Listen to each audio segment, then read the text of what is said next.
Good evening, everyone. Welcome to the Board of Commissioners business meeting for April 20th, 2021. And I understand we have people tuning in from coast to coast tonight. With that said, I'll turn it over so we can all stand for the Pledge of Allegiance.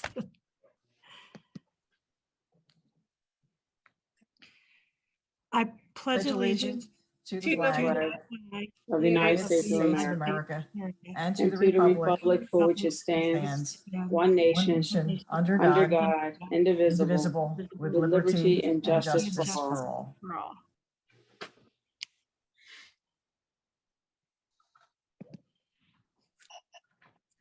Okay. And next on the agenda, item number 3 is the roll call. So I'll turn it over to Deanna. Liz McNaney, President. Here. Denise Hall, Vice President. Here. Martha Similaro, Commissioner. Here. Catherine Carter, Commissioner. Here. Ruth Damsker, Commissioner. Here. Sandra Zadell, Township Manager. Here. Megan Weaver, Assistant Township Manager. Here. Lauren Gallagher, Township Solicitor. Here. Isaac Kessler, Township Engineer. Here. David Duffy, Chief of Police. Here. David Brill, Finance Director. Here. Ken Amy, Assistant Zoning Officer.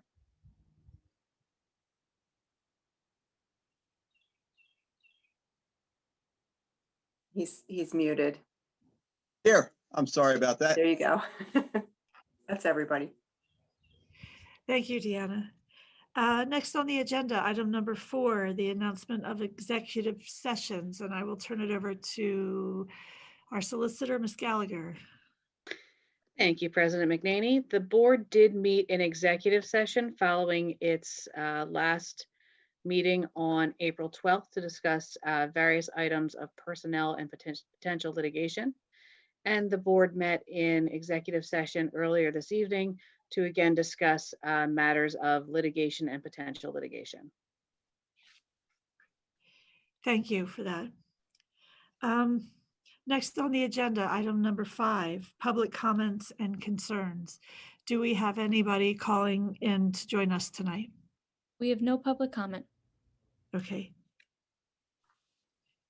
Thank you.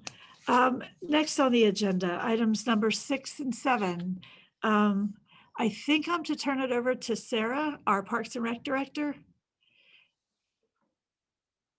Hi, everybody. Yes, we have, we're recognizing 2 people tonight. The first one is Alec Chang, and last year in 2020, he came to me as an Eagle Scout and wanted to do a project for Upper Gwynedd. We talked and tried to figure out what we could do. Now, this was before, it was actually 2019, before COVID hit, and we figured on a community garden. Let's get something different in the township.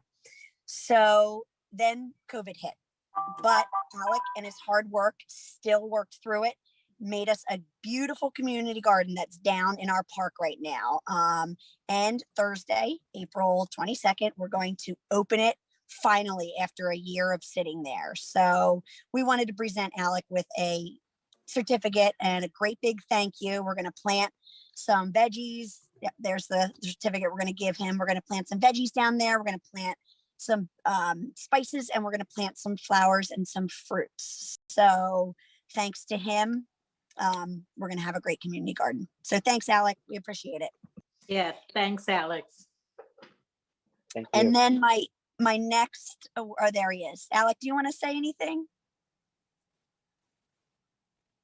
Nothing much. Just want to say that it was a great honor to be able to do something for the township and the community. I hope the garden has some great success in the future. Alex, was this your project for Eagle Scout? Yes, it was. Congratulations. Thank you. Yeah, and thanks again. We appreciate it. So next, after Alec, we also have another member of our Park and Rec Board that's retiring. His name is John Murray, and we are recognizing him because he's been with us on the Park and Rec Board since 1992, and he's been an amazing asset. And I did write a couple things down to say to John. I know Rob Nagel, our Park and Rec chairman, wanted to be here. He had other commitments. So I'm speaking on behalf of myself and the Park and Rec board on this. John Murray's been with us since 1992 on the park board. John saw and helped put the playground in, new pavilion, pickleball courts, amphitheater, our new holiday lights events, and many, many fall fest and carnivals.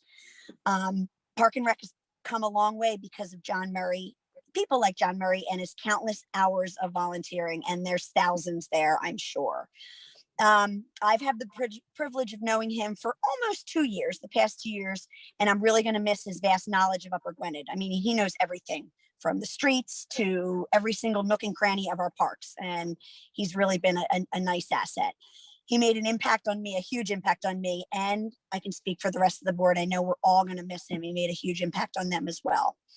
I do have to tell you about John's most famous role in the township, and we all know this, is at our carnivals every year. He is our sausage king.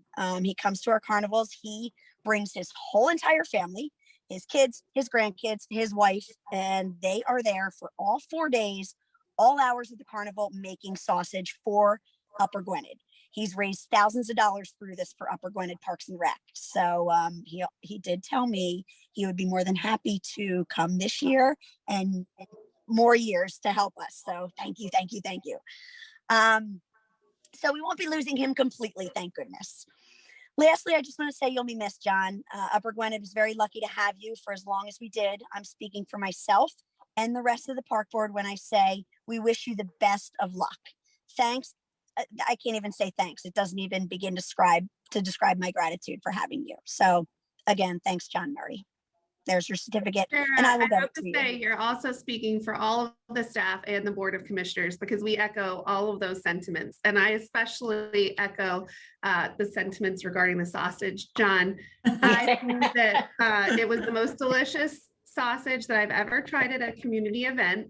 And we will be lost without you. So I hope you stay forever to do the sausage, or, you know, at least rope maybe one of your kids into continuing the tradition. So we really appreciate your service. And then if any board members would like to say anything, I also think. Yeah, I'm Go just ahead. looking forward to those sausages because I've never had a chance to partake in them. So is John here tonight? Is he here? Oh, wonderful. Well, He's you on know, the call, yes. oh, great. Well, listen, thank you so much. And Sarah has a certificate for John as well as for Alex, and she will make sure that she will get that to you. And thank you on behalf of the entire Board of Commissioners. And President McNaney, we may have someone that has some public comment on this item. So Erica, do we? We have someone who just called in for public comment. I can bring him in now. Is it for this recognition? Yes, we have Alex. Yes, I thought so. Okay. Yep. We have a surprise blast from the past visitor. Well, John knows who it is, right, John? Hello, Alex Caker, 1761 Carriage Court, Green Bay, Wisconsin. Just wanted to thank you, John, for your 29 years of service, volunteering on the Park and Rec Board. I know you're a huge help to me throughout my tenure, and I'll always appreciate the relationship that we had. Not sure if you still plan on helping out at the carnival, but if you do skip out, you definitely deserve to sail off into retirement. You must have put in hundreds and hundreds of hours helping out just at the carnival. So wanted to make sure I sent out my thank you to you, and hope everyone's doing well. Hope Jane is doing well, and good to see everybody's face. Thank you. For those on the board that may not know, Alex was our previous Park and Rec Director and Assistant Manager. And it was very nice to hear your voice from Wisconsin, and I hope it's not snowing. It actually did snow today. Oh, guessed it. But good to see everybody. Thank you for giving me a couple seconds here. Sure. Yeah, Alex, that was great. And thank you to John as well for all the years that he's devoted to our township. We appreciate it very much. Thank you. John, did you want to say anything? It's just my pleasure to serve the township, starting with the playground. A lot of work, a lot of heavy lifting on that one. And my kids have been involved with that also. And my son is going to continue with the carnival.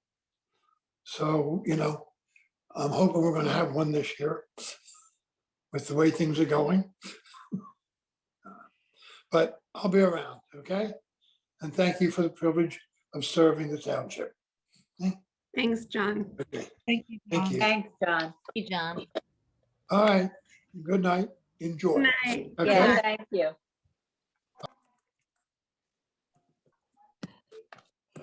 Okay, moving right along, as I said in the dark with the frozen screen. Moving right along, next on the agenda is our public hearing in which I will turn this over to Jim Garrity, our special counsel solicitor for this. And also on the Zoom, we have Monica. Everyone that's involved in this one can now feel free to turn on their videos. And thank you, Sandra, because I'm here at the township building and the lights went out and I can't see everybody. So thank you for helping me We with can that. see you. We can see you, Liz.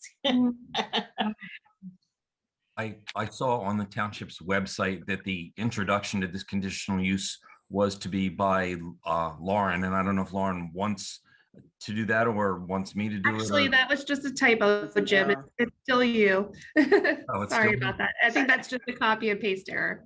Okay, not a problem at all. Ladies and gentlemen, we're about to we do have a court reporter, Sandra. Right here. I should have known. Oh, there she is. Thank you.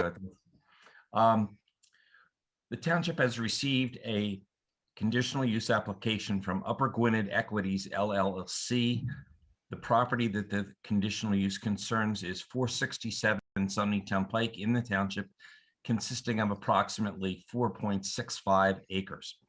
The applicant submitted an application to the township requesting a conditional use to operate a daycare facility on the property, which most of you know as the old Gennardi's shopping center property, for 126 children supervised by 22 full-time staff at full operation and 1 part-time staff member, along with other permitted uses pursuant to section 195-22.A.9B of the township zoning ordinance. The property is entirely located in the C commercial district. And the first thing I'll do before I start with the procedure we're going to follow is I'll identify a number of township exhibits that we have already received. Exhibit T1 is the application for conditional use filed by the applicant, which contains a number of what I'll call, I guess, sub-exhibits, including a traffic review letter from McMahon and Associates. Exhibit T2, and by the way, these are the same exhibit numbers that are on the township's website. Exhibit T2 is the affidavit of publication or proof of publication from 21st Century Media, confirming that tonight's hearing was advertised both in the Reporter and the Reporter Digital in the editions of March 30th and April 6th. As Exhibit T3, an April 9 letter from the township's traffic engineer, Heinrich and Klein Associates, dated April 9, as I said, reviewing the subject application. As Exhibit T4, a letter also dated April 9, 2021 from the township engineer reviewing the conditional use application. As Exhibit T5, a verification of posting the notice of tonight's application signed by Ken Amy and verifying that the property was properly posted. And then I have a number of additional exhibits to be added. T6 is a letter from Bernadette Kearney, Esquire, on behalf of the applicant, waiving the applicable time limits under the municipality's planning code so that we could hold tonight's hearing more than 60 days from the date of the application. As Exhibit T7 a review letter from the Township Fire Marshal regarding the conditional use application. As Exhibit T8, a copy of the notice that was prepared by the town, or actually looks like it was prepared by my office, confirming the receipt of the application and advising the public what the application concerned. Exhibit T9 is a copy of the cover letter that went out with the notice that was T8 to those people within the designated statutory distance from the subject property who are entitled to first-class mail notice of tonight's hearing. Exhibit T10 is a list of those property owners who received first-class mail notice of tonight's conditional use hearing. Exhibit T11 is a map showing the conditional use property at the center and then the statutory distance around the property which received first-class mail notice. Exhibit T12 I have added just for everybody's benefit is a copy of the ordinance that was the Upper Gwynedd Township ordinance passed in 2018, which permitted multiple uses on a single property, as well as restricted daycare use for children to a conditional use, which brings us here this evening. And that is, of course, the nature of the application. Those are the exhibits received by the township. And I note, Bernadette, that I have not marked your booklet, and I'll let you do that if that's all right. And that can either be in its entirety T13, or it can be introduced by you because it contains many, many sub-exhibits. The procedure that will follow this evening, ladies and gentlemen, and I should note that there are 15 agenda items afterwards, so we will keep this meeting going relatively quickly. And you will notice, for those of you who have not participated in a conditional use proceeding before, that it's a little bit more formal than a normal township meeting. We do have a court reporter taking down every word verbatim. So it is necessary for one person and one person only to speak at a time. And we will prevent people from speaking simultaneously or arguing or anything like that, because that's impossible to take down for the court reporter. I'd like to explain that a conditional use is not a prohibited use. It is, in fact, once you satisfy the criteria of the conditional use, which is in the zoning ordinance, it is a permitted use, much like a special exception is in front of a zoning board. The applicant for this conditional use has the burden of proof and therefore will be expected to put on witnesses and exhibits as they deem fit. At the conclusion of a witness, we will first accept questions from the Board of Commissioners, and then we will accept questions from parties, which I will explain in a moment. What parties are. When the applicant rests, as they say on television, in the various lawyer shows, then anybody who wants to present witnesses, any party, who wants to present evidence or testimony against the application would be permitted to do so, if any. Again, we will accept questions and questions only from the commissioners with regard to that testimony, and then questions from parties with regard to that testimony. At the conclusion of the question portion, we will accept unsworn statements from the parties for and against the application, if there are any, but we will present that opportunity.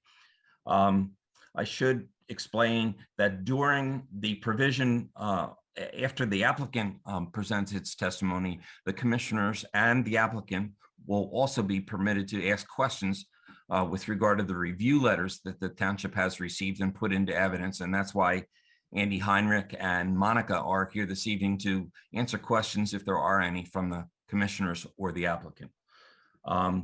There would then be closing arguments, and then it is my understanding that the board wishes to take the matter under advisement and discuss it in executive session, as they are permitted to do under the municipality's planning code, before rendering a decision at a public meeting and within 45 days of the conclusion of the testimony, if that does not occur tonight. If it does occur tonight, then it'll be within 45 days of tonight, at a public meeting.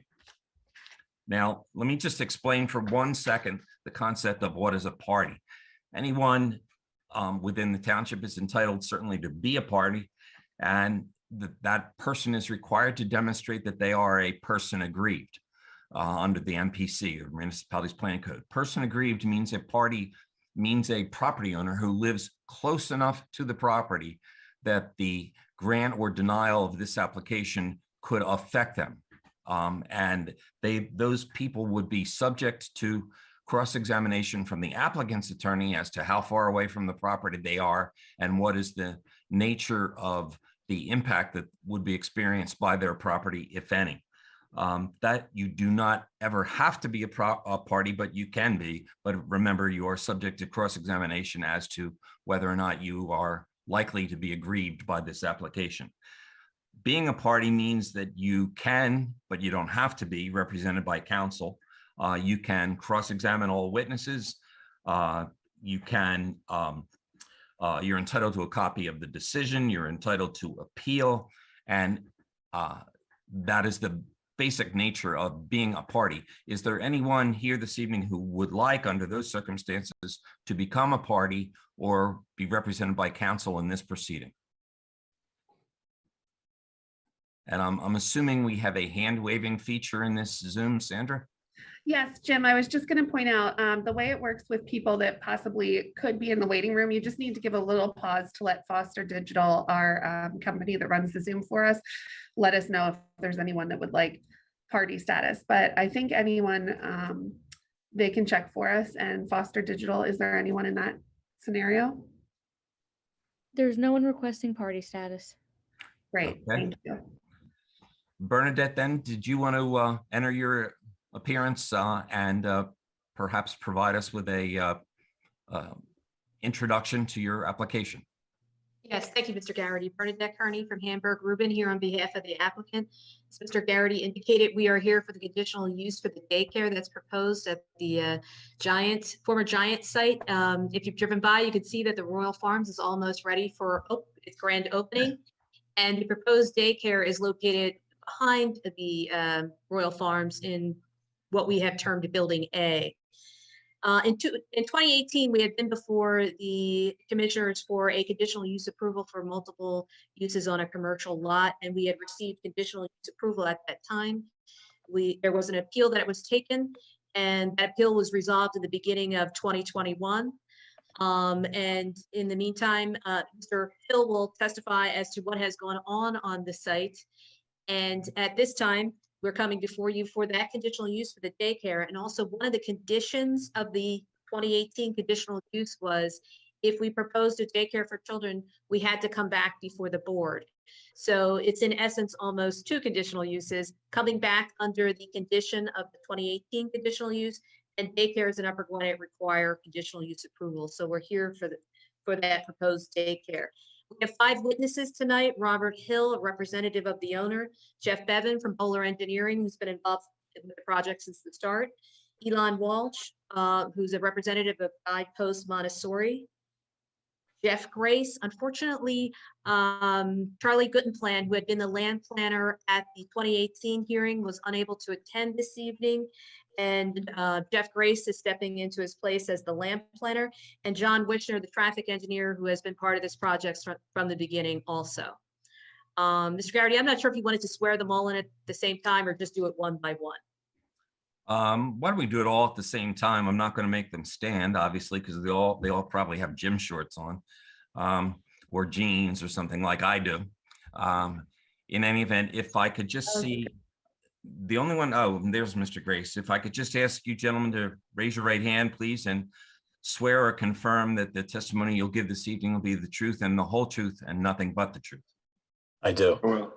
I do. Very good. I think that was everybody. All right, they're all sworn in and you all remain sworn in. And Mr. Garrity, just for clarification, I believe the township would be able to show the exhibit booklet that we had provided.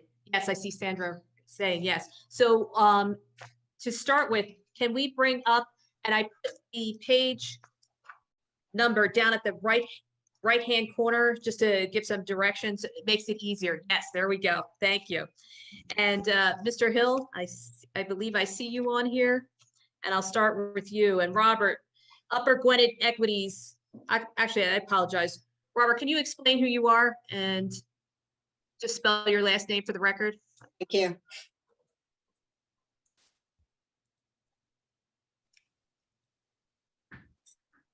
Robert, you're muted. Hello, everyone. Thank you for having us. I am the majority owner of Upper Gwynedd Equities, the owner of the property and the managing member. And Robert, Upper Gwynedd Equities LLC is the owner of the property? That is correct. And we attached the deed, and that's on page 9 of the exhibit booklet, exhibit tab 2.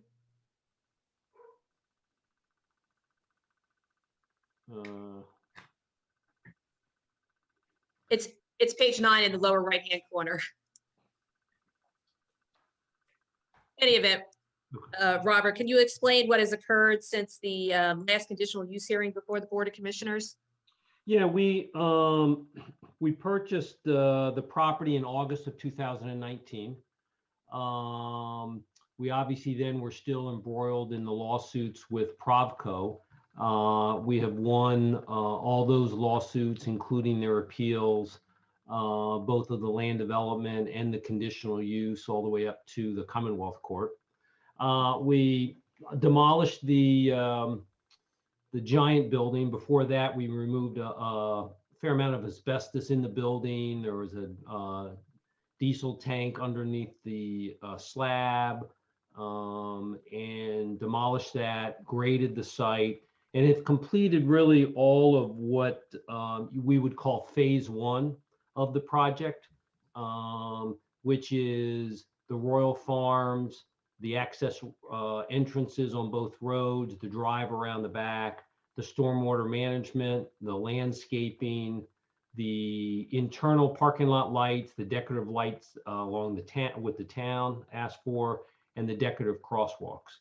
And as Bernadette said, Royal Farms is scheduled to open on Monday next week, the 26th.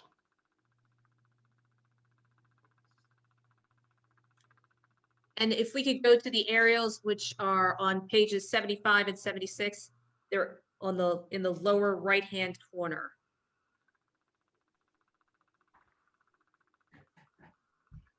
Bernadette, before we go too much further, are you going to move this whole booklet as one exhibit? Yes, and I would mark it as applicant's exhibit, and they're marked as tabs 1 through 15. Okay, so let's just call it, we'll call the booklet A1, and then it'll be, 1, 1, 1, 2, 1, 3, 1, 4. Okay. Yeah, and I think we're having a little difficulty getting to the right exhibit. I'm not seeing the page number in the bottom right-hand corner. Yeah. Oh, okay. If you toggle through, I think you saw it, just keep toggling through it. You have a ways to go. It's a fairly lengthy document. Just somebody tell me when. All right. Yeah, you'll see an aerial photograph of the site, kind of taken from kind of on top of the Sunoco across the street. I think, Bernadette, that's what you're trying to get to? Yeah, let's stop for a moment and help Erica a little bit. Erica, you're still in the township exhibits. Yeah. There's one really long one. Okay, let me pull that one up. Okay, that's like a booklet. Good catch, Jim.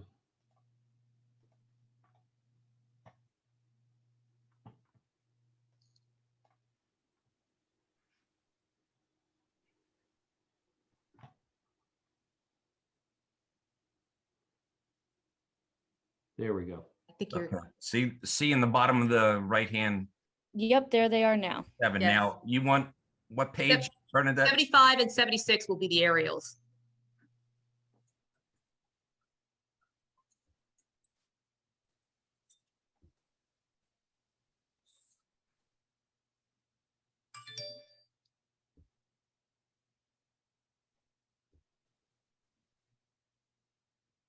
There we go. Great. Okay. And Robert, can you just explain what we're seeing on that first aerial? If you could zoom in, Eric, if that's possible, make, there we go. So that is just a Google Earth image with the site plan kind of superimposed. Obviously Merck's to the left, Worth to the right, so many towns kind of running from the northwest down to the southeast. And then on just one page further should be. Yes, there we go. And Robert, can you explain what? Oh, Yeah, if we could zoom in on that, there we go. That's kind of weird. I wonder why it's showing 2 pages like that. Yeah, so that is an aerial that was taken in January of this year, showing the Royal Farms building under construction, their canopy generally erected. The 2 yellow rectangles are the footprints of what we call Building A and Building B. The high tension lines are running up and down the right side of the drawing. Church Road is on the aerial. Church Road is on the left side. Guidepost is that logo, that sort of blue circle logo. That's where the Guidepost building would be, in the place that Building A was originally approved under the final land development plan. and then if we could go to, it starts on page 90. And Robert, can you talk about the architecture and design for the 2 buildings, A Sure. and B? Well, while she's talking, I can talk. So as we've mentioned before in our meetings, we don't sell our properties. You know, we own them for a long period, basically forever. So when we design a building, you know, there's a variety of things that we have to look for. One, we're trying to design a best-in-class project and building for that size, that type of project. And every project is kind of unique and has its own sort of unique things. You know, we're picking materials that will look good for a long period of times without a lot of upkeep. You know, we have to obviously meet the needs of the tenants for signage, for storefront glass, for access, you know, for mechanicals, HVAC. And then the inside of the buildings are designed to be flexible, so we can divide the stores typically in 20-foot wide increments. That's kind of a minimum. Maybe 15 feet is maybe a minimum for a smaller tenant. This building A, that building is only 60 feet deep. Building B is 80 feet deep, 80 being more typical. So we're really picking materials that, you know, mesh together with the project, look good over a long period of time, and provide flexibility. So you'll see, for example, in the Guidepost building elevation on the right, if you could, Erica, zoom in a little bit on the right side, if that's possible. Yeah. So you'll see there are windows and stuff that aren't really meant to, and doors that aren't really meant to be operational, except for possibly an emergency, depending on how the architect designs it. But if Guidepost left, we could subdivide the space and put other tenants in. Their entry and control point for customers and students will be right under their sign. So they'll have one entrance in the front. They do have multiple egress points in the rear out to the playground. The bottom elevation is the rear of the building, where there'll be a playground. Again, you'll see the doors from the various classrooms that will open out directly into a fenced playground area. And we've tried to design, I think we've done a really good job of distinguishing the buildings to some degree, but keeping the same design elements between building A and building B. If you go to probably another page or two, Erica, you'll see the elevation for building. Yeah, so and if you could zoom in on the right, if that's possible. So this is the elevation that we're working on for building B. Same sort of design elements, you know, changes a little bit in colors and things like that. Again, that's really set up to have multiple tenants every 15, 20 feet, but it could be, you could have one tenant that's 8,000 feet. And then if you look at the building B street side, that's the middle line on the right. That's what you would see from Sumney Town Pike right before you turn in. And then the bottom one again is the rear. We've upgraded some of the stuff in the rear just because, you know, they'll have some visibility as you're coming down Sumney Town Pike. I'll say going east to west, maybe it's north to south, whichever your, you know, kind of preference of direction. And Robert, if you're able to, can you discuss any of the tenants for Building B? Yeah, we've got 3 or 4 tenants were in either a signed letter of intent or close to finalizing the lease. On the end cap where it says restaurant, we are working on finalizing the lease for a national restaurant chain. We're also working on a nail salon that we have a signed lease. We would expect to sign that relatively shortly. And then again, I'm working on the top elevation from right to left, a men's salon. And then we have a couple in early stages. But that's really kind of ones that are far enough along. With Guidepost, with those tenants, and with Royal Farms, the project would be 66% leased.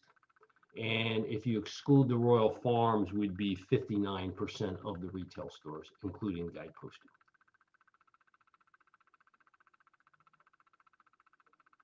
And Robert, one of the questions that had come up in the T&M review letter it was why Building A rather than Building B for the proposed daycare?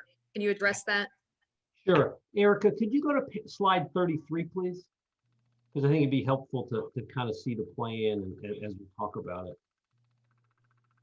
Robert, just for the record, when you say slide 33, you mean page 33? Page 33, excuse me, yes.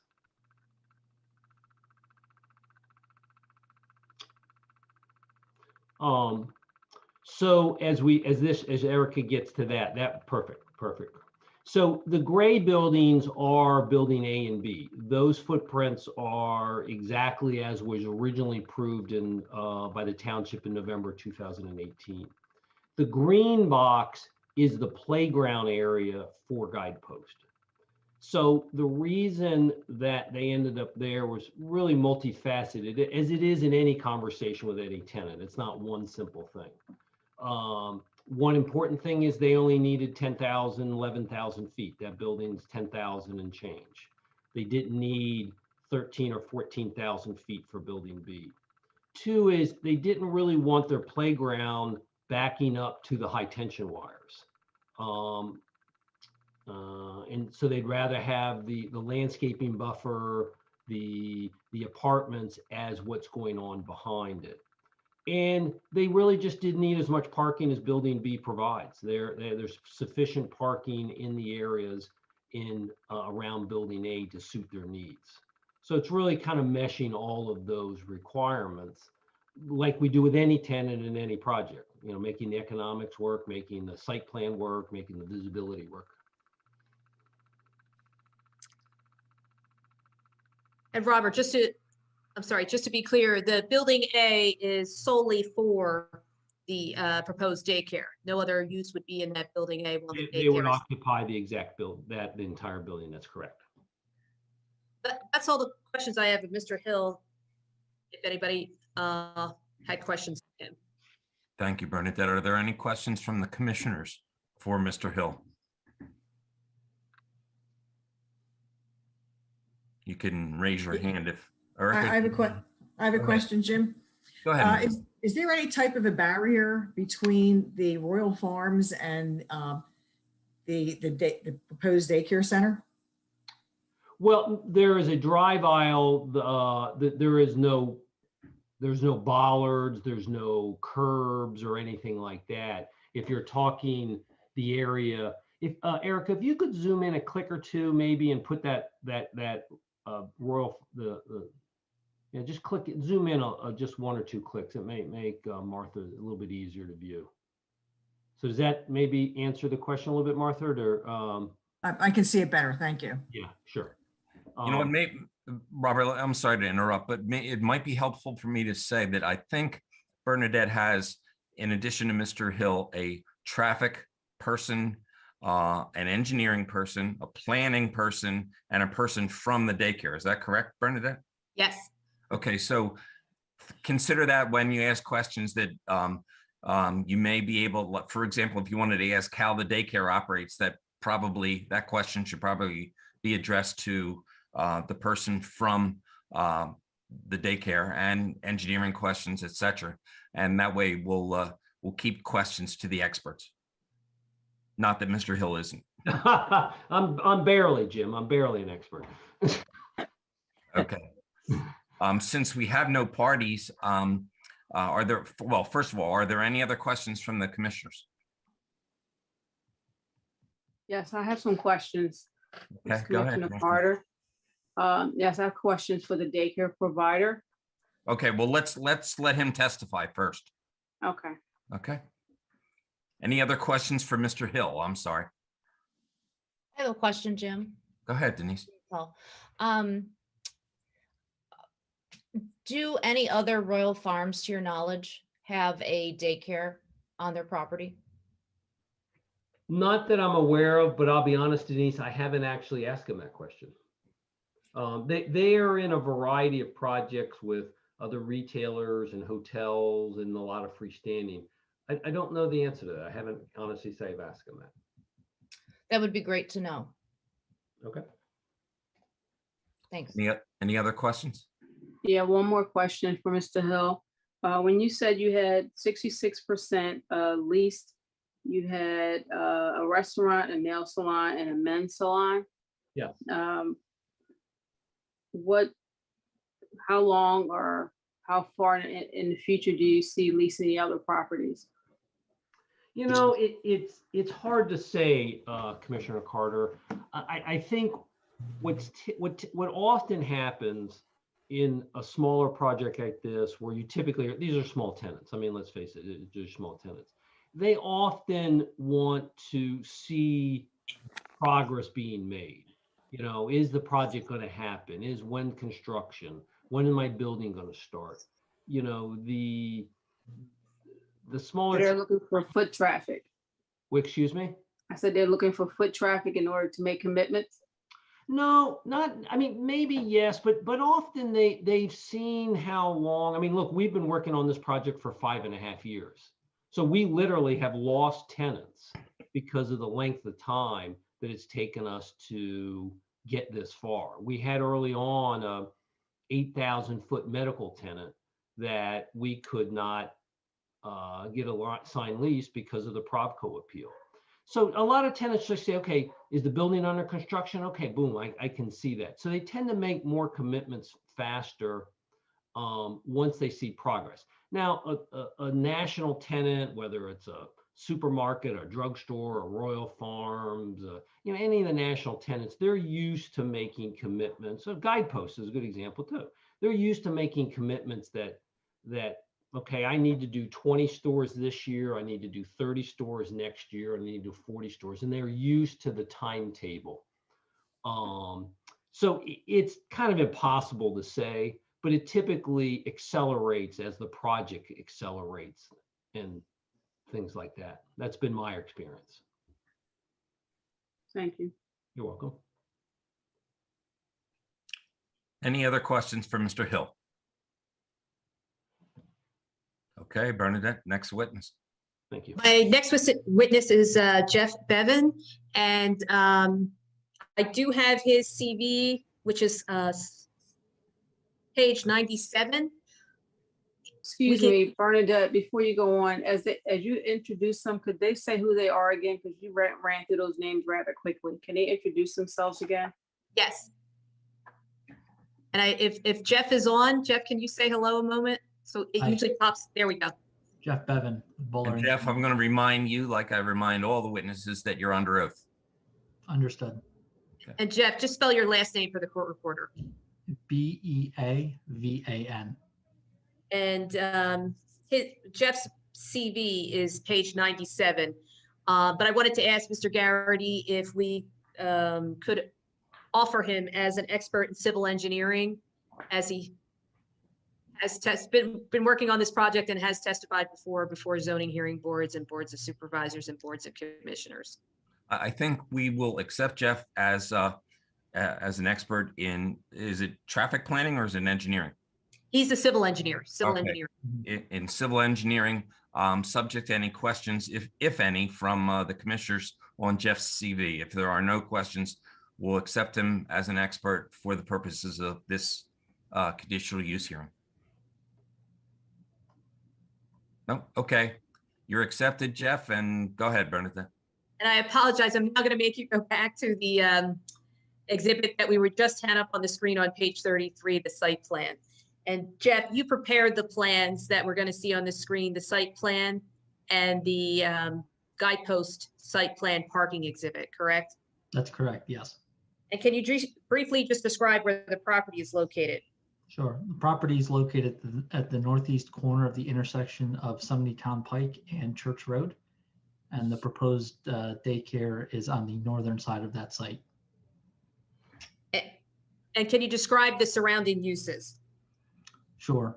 To the south, across Sumney Town Pike. Can I make a suggestion since we're doing this whole thing virtually? Jeff, how about if you just do left, right, top, and bottom? That works. Okay. Fair enough. At the bottom of the plan, across Sumney Town Pike, is an existing Sunoco gas station. To the right side of the plan, behind the right proposed building, is property owned by Pico with high voltage lines that run across that top to bottom on the plan. And then to the left and the bottom left of the plans are commercial uses. To the north are apartments, or to the top of the plan are apartments. And T&M referenced adult uses and medical marijuana dispensaries. Are you aware of any such uses near the property? No, I am not. And can you describe what the property is zoned? The property is zoned C commercial, And what is the size of the property? 4.5 acres. And is the property served by public water and public sewer? Yes, it is. And the public water and public sewer will be available for the proposed uses on the site? Yes. And as I'd indicated earlier, Bowler has been part of the development since the beginning. Yes, we have. And can you describe your involvement? So I've been involved since probably 2015, starting with conceptual layouts of the property through the original conditional use and land development permitting process, and then up to and including the preparation of the phasing plans and these plans that are before you this evening. And are you familiar with the 2018 conditional use hearings and decision? Yes, I am. And can you explain what has occurred since 2018?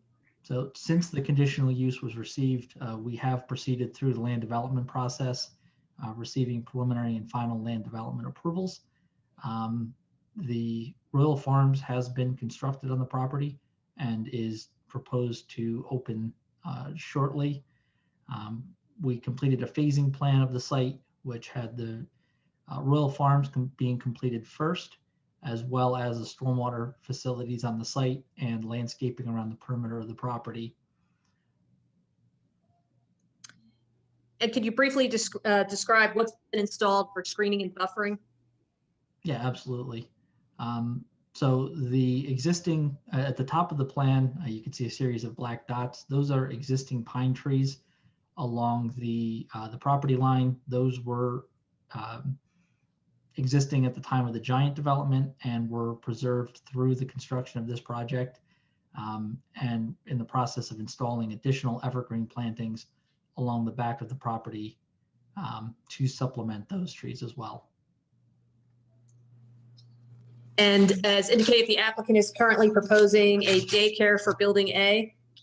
Yes. And just briefly, Mr. Hill had indicated about the sizes of buildings A and B. The building A is currently 10,620 square feet. That's correct. And as part of the conditional use hearing in 2018, we had shown a building that sort of notched together. So it was two 6,000 square foot buildings notched together, correct? Correct. So we've reduced the size of the building A about 1,380 square feet. That's correct, yes. And then building B was two buildings notched together of 5,000 and 8,000 for a total of 13,000. Yes, it was. And can you tell us what the size is today? So building B is currently proposed at 13,884 square feet, or an So- increase of 884 square feet. And then the convenience store was shown as 4,637 as part of the conditional use in 2018. Yes, And then it's currently 4,649. that's correct. So it increased about 12 square feet.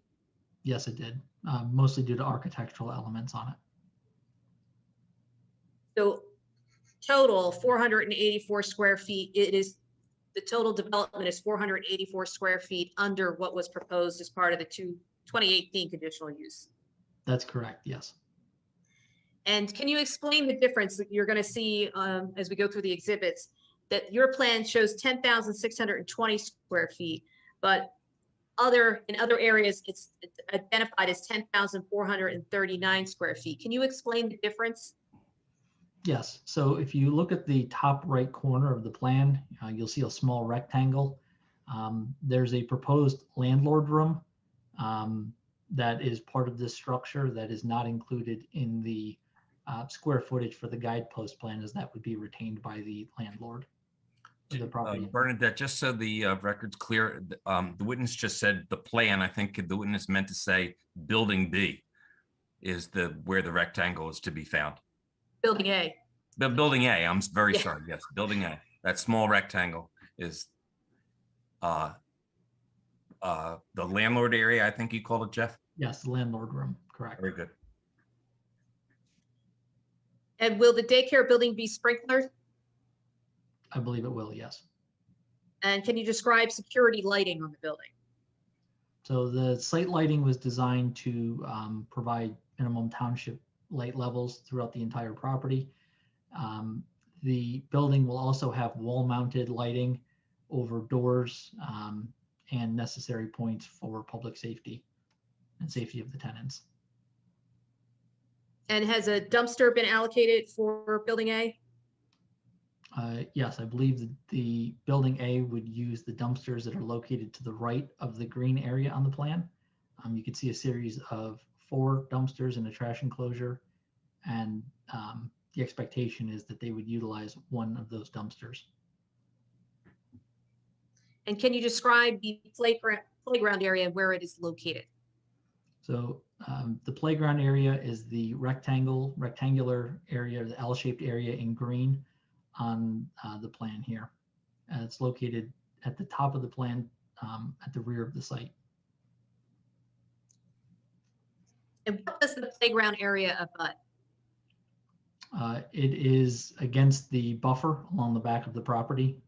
And then there is residential to the north.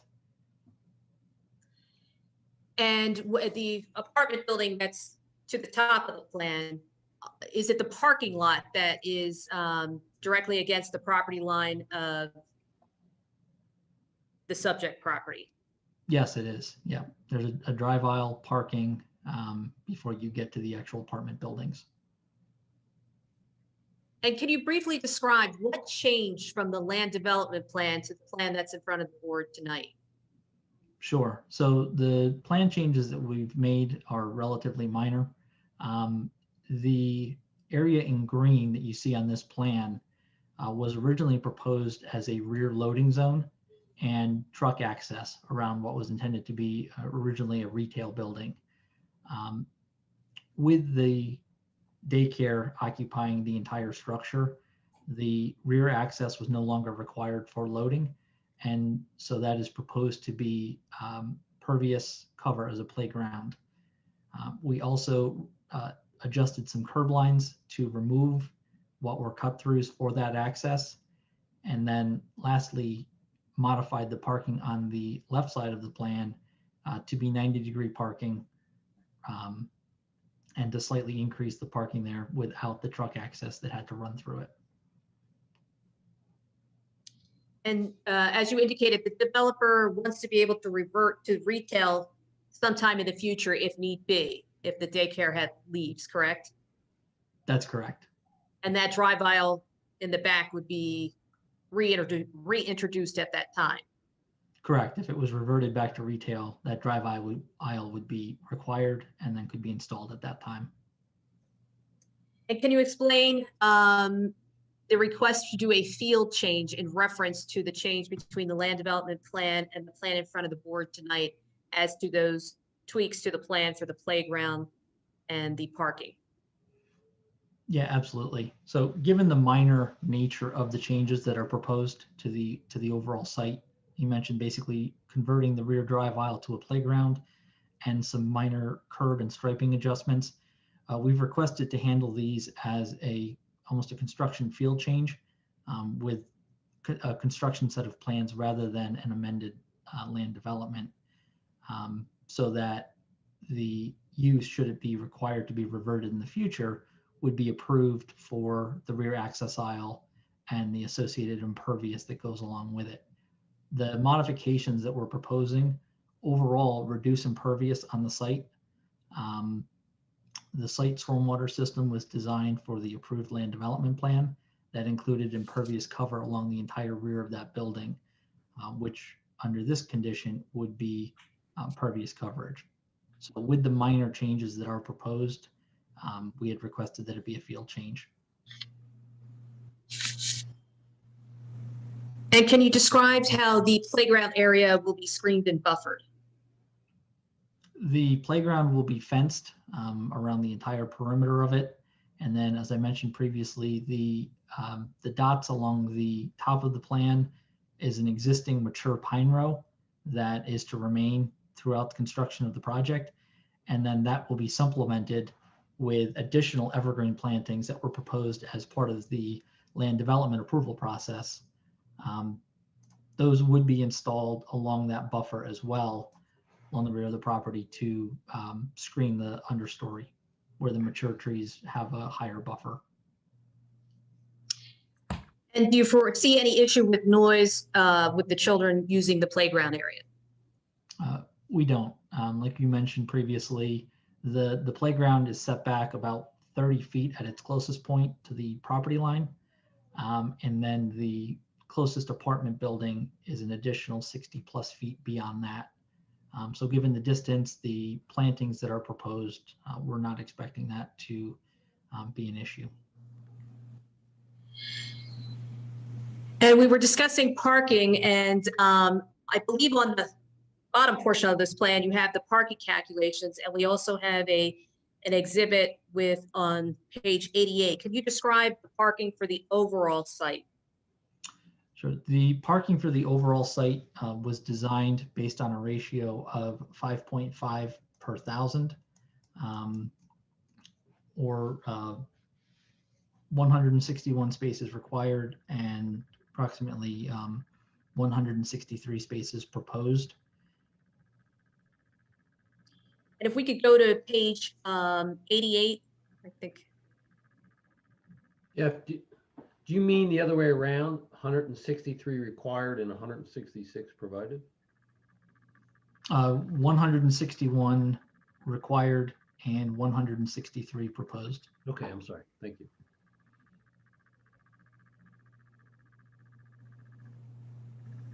There we go. And Jeff, can you just explain what we're seeing here on page 88 here, exhibit tab 9? So as part of the parking analysis for the site, we looked at other daycare facilities in the township and the amount of parking that they had specifically allocated for their use based on their building square footage. And so what we looked at was, I believe, 7 facilities. They're listed in that exhibit. Looked at the building square footage, the amount of parking spaces they had, a parking ratio, and then an overall average to see how many parking spaces on average were provided. And what we found is that on average, we had those facilities had allocated 4.18 parking spaces per 1,000 square feet of daycare facility. And as we mentioned previously, the site here proposes more than 5.5 spaces per 1,000. I'm sorry, what page is this? It's page 88 and exhibit tab 9. Yeah, Erica, could you zoom in a little bit more so everybody could see? That's, there. Yes, Thank you very much. It's in case someone had some questions. And Jeff, if you could, the methods for calculating guidepost parking in the shops for Gwynedd, you see two calculations that you had done. Can you explain those? Sure. So we looked at parking based on two different calculations. The first is based on overall square footage of a shopping center, which the original site was developed utilizing. And that's where we came up with the 5.5 spaces per thousand, which based on the building square footage, it required 59 parking spaces. The other way that we looked at it was utilizing the township requirement for daycare as a standalone use, and which has a requirement of 1 space per every 4 students plus 1 per employee. And so based on 126 students and 23 employees, we came up with 55 spaces required, or 4 less than the first calculation. And we are providing 59 parking spaces. And I apologize, we're now going to go back to, I believe it is page 31. And we'll take a look at the plan that was submitted as part of the conditional use application that we referenced as guidepost site plan parking exhibit. And as we're going there, Jeff, is a loading space required for the daycare? No, it is not. And yes, I apologize. Could you zoom in? It's On the colored section, yeah, that top building. yeah. Great. Can you explain to the board what we're seeing in the red and blue?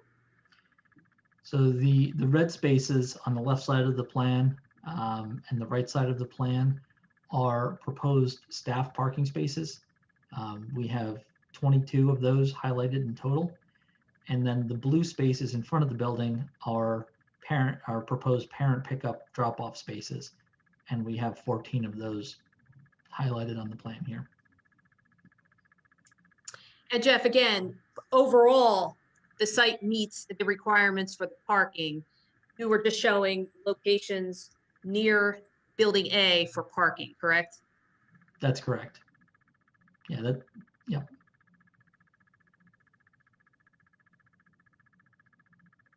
And I should have asked you this earlier, will any of the proposed changes that you showed on the plan affect the phasing plan that's part of the land development? No, I don't believe so. As I mentioned, the phase 1 of that phasing plan included all of the stormwater facilities, the landscaping. Phases 2 and 3 were for buildings A and B, and the features that were proposed to be installed in each of those phases would be installed as previously shown, with the minor modification for the playground. And Jeff, reviewing the T&M letter, one of the number 9 on the T&M letter indicates provide the clearance between the parking lot and driveway aisle from the playground area. In addition to curb, house the play area protected from the driveway, since it appears to be only 5 feet from the drive aisle. Could you address that? Sure. So on the left side of the plan, where you have the green and then the red parking spaces to the left of it, we have approximately 5 feet shown between the curb and the fence. The intention would be to install some bollards along that curb line to protect the playground from any vehicles over in that area.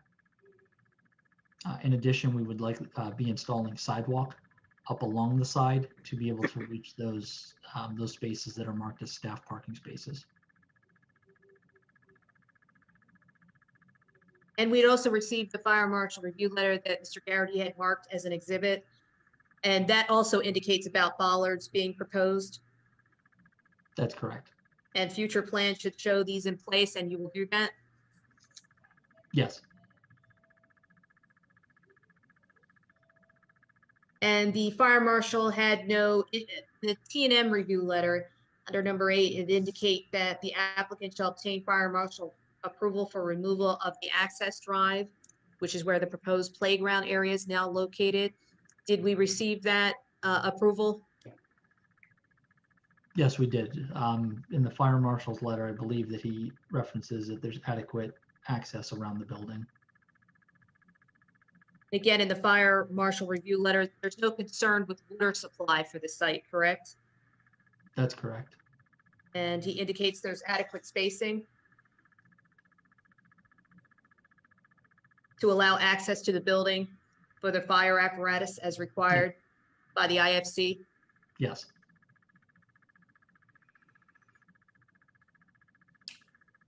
And Jeff, have you reviewed the C commercial district regulations?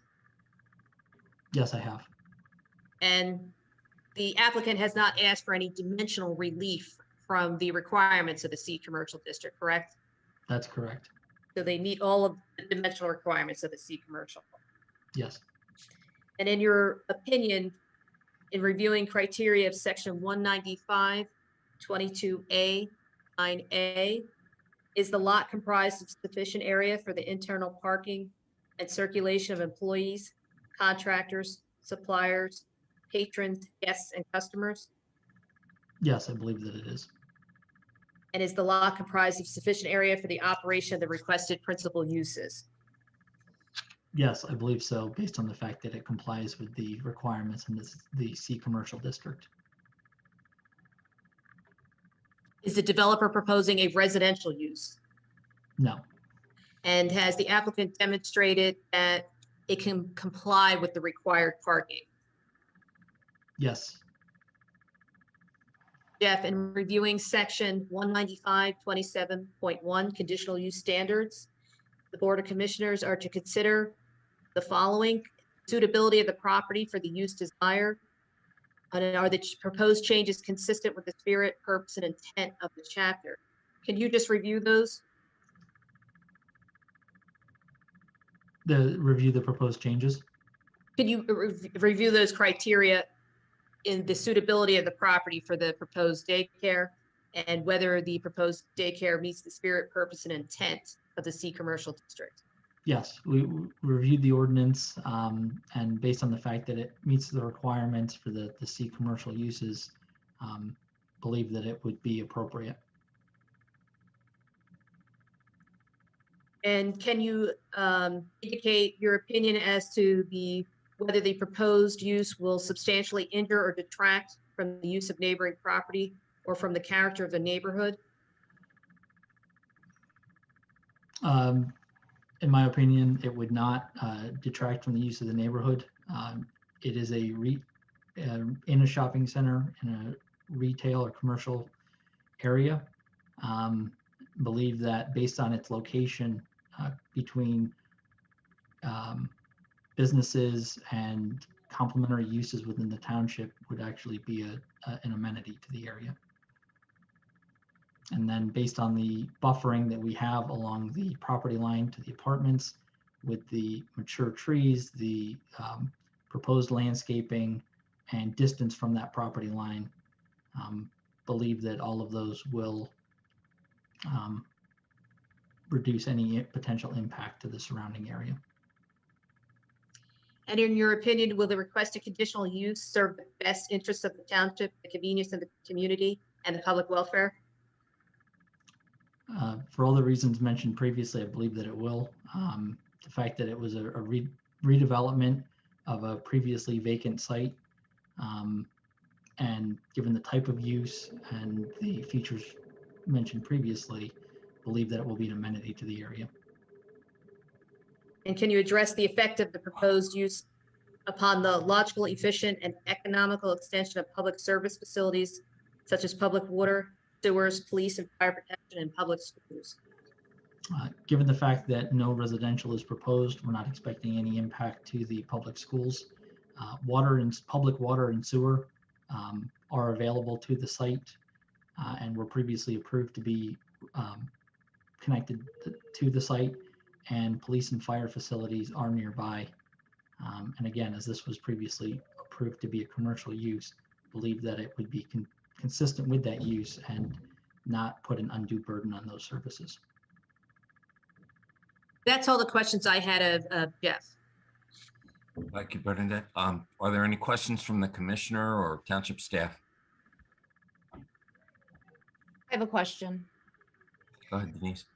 So, Jeff, just to restate what you said about the playground area is replacing what was to be the loading zone if that had been a retail building, building A. Is that true? That's correct, yes. Okay. So where is the loading zone, if you could refresh my memory, for building B and for the convenience store?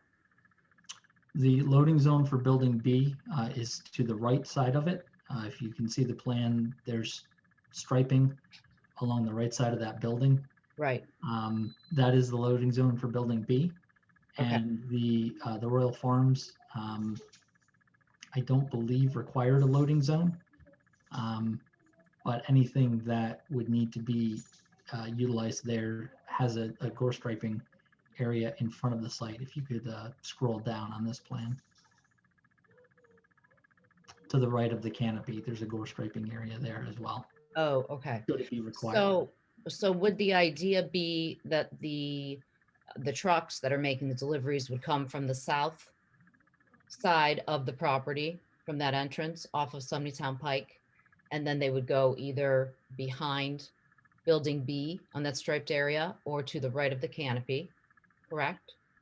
Correct. And then the trucks then behind building B would continue to exit through that right parking lot of the daycare and then around in front of the daycare and then out to Church Road. Is that correct? That's correct. I just wanted to clarify one thing. The trucks would utilize the Church Road access. To entering or enter, exiting the site. to enter and exit. Correct. So they would come in from Church Road, go in front of the daycare, then they would go through the parking lot to the right of the daycare and then go behind like that? They would enter from Church Road, Mhm. either go in front of the daycare, make a right to run in front of the retail and circulate the building B in a counterclockwise fashion, or they could have the option to go in front of the Royal Farms around the canopy to utilize to either fill the gas tanks for the Royal Farms or to access building B. Okay. So they will always be entering and exit via Church Road. That's correct. Okay. And it's possible, is it possible for them to go to the left then and to not go behind the convenience store either way, or is that impossible? When you say go to the left. So they're coming in from Church Road and it looks like those are parking spots right to the left. I'm just confirming that is the only viable road path behind the convenience store? Or is it possible that they go to the left of the convenience store? It's possible that they utilize the left of the convenience store. Is that contingent on if it's parked or it's possible to actually drive through there?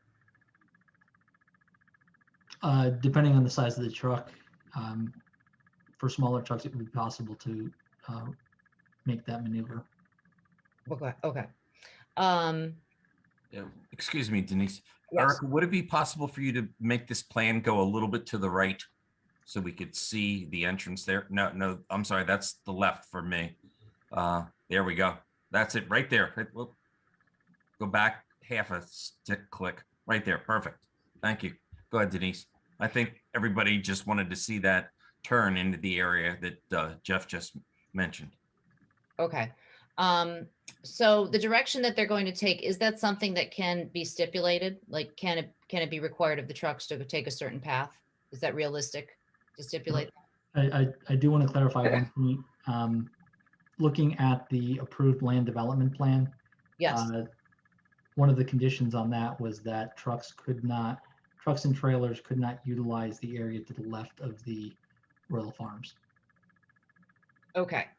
So then, therefore, a delivery truck would be coming from Church Road and it would need to drive behind the convenience store or in front of the daycare, correct? And then it would either need to make that sharp right and go in front of the retail space and then behind it for building B? Or it would go all the way around and then eventually go in front and then go back out, correct?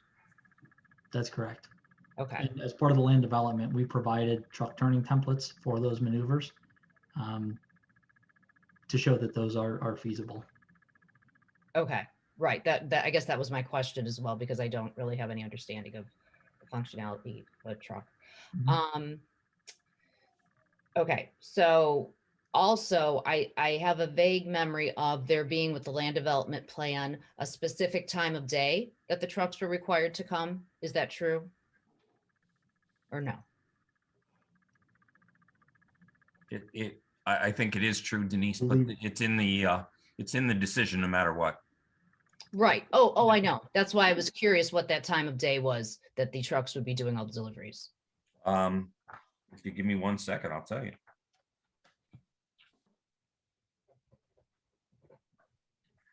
I'm looking through the applicant's booklet, and the conditional use decision is very, very long. I believe it listed no deliveries between 7 and 9 a.m. and 4:30 and 6:30 p.m. on weekdays. The applicant shall use commercially reasonable best efforts to ensure that no deliveries shall be made by delivery vehicles to the businesses located on the tract during 7 a.m. to 9 a.m. and 4:30 p.m. to 6:30 p.m. on weekdays. That's paragraph 6 of the conditional use order. Right. Yeah, and that's already a stipulation on the overall property. Okay, thank you. Thank you so much, Jeff. Any other questions? I have a question. Jeff, you had indicated that if the building were to revert to commercial use in the future, that the playground area would go back to being a truck access to the rear of the building. What happens to the parking area to the west or to the left of the building relative to parking spaces and relative to truck turns? So if the rear area was, if the building was reverted back to a retail use and the loading area was installed, the parking to the west, to the left side of the building would revert to the approved plan as well. That parking area is completely different configuration on this plan versus the last plan I have of the site. So unless there's a newer plan, that looks completely different. If trucks had to go through there, I don't know if you can drop the plan down a little bit. All those if you just the other way. The seven spaces back there are right in line with the truck line, the truck path, so to speak. So where does the parking, what happens to the parking, and are those to access the exit anyway? Is that adequate for truck turns? It looks like it's narrower than what I have on the plan from the previous commercial use of that. Andy, let me just respectfully suggest that they'd have to do a whole new plan and get it approved and satisfy you completely before they could do what Jeff is talking about in replacing that. Well, okay, but he was asking for a field change construction plan, so that's why I'm raising this. Well, but the answer is that we would go back to the approved plan that had, I believe, 7 parking spaces over there, had one-way circulation. Everything that was approved back in 2019, I believe, that would be constructed. So it would have a minor modification. Complete reconstruction over there. Yeah, but Andy, it's a good question. Mr. Hill, we can't let you do that. You take notes of anything you want to say, and Bernadette will recall you when she's finished, and you can comment on anything you want. I just don't want witnesses to be talking all over the place. So let's save you for the end. You can back clean up. Sure, thank you. Sure. So you were going to say something, Jeff? Yeah, the reason for the request for the field change is because we're making some minor modifications to curb lines here. Should that area behind the building revert back to a loading zone, the parking to the left side of the building would go back to the approved plan as well, which has entrances and exits very similar here. There would be some minor curb work required, but it would go back to still a counterclockwise one-way rotation with the entrance and exit. The exit does widen out. Right now, it's about 20 feet. It would widen to 25 feet as approved on the original plan.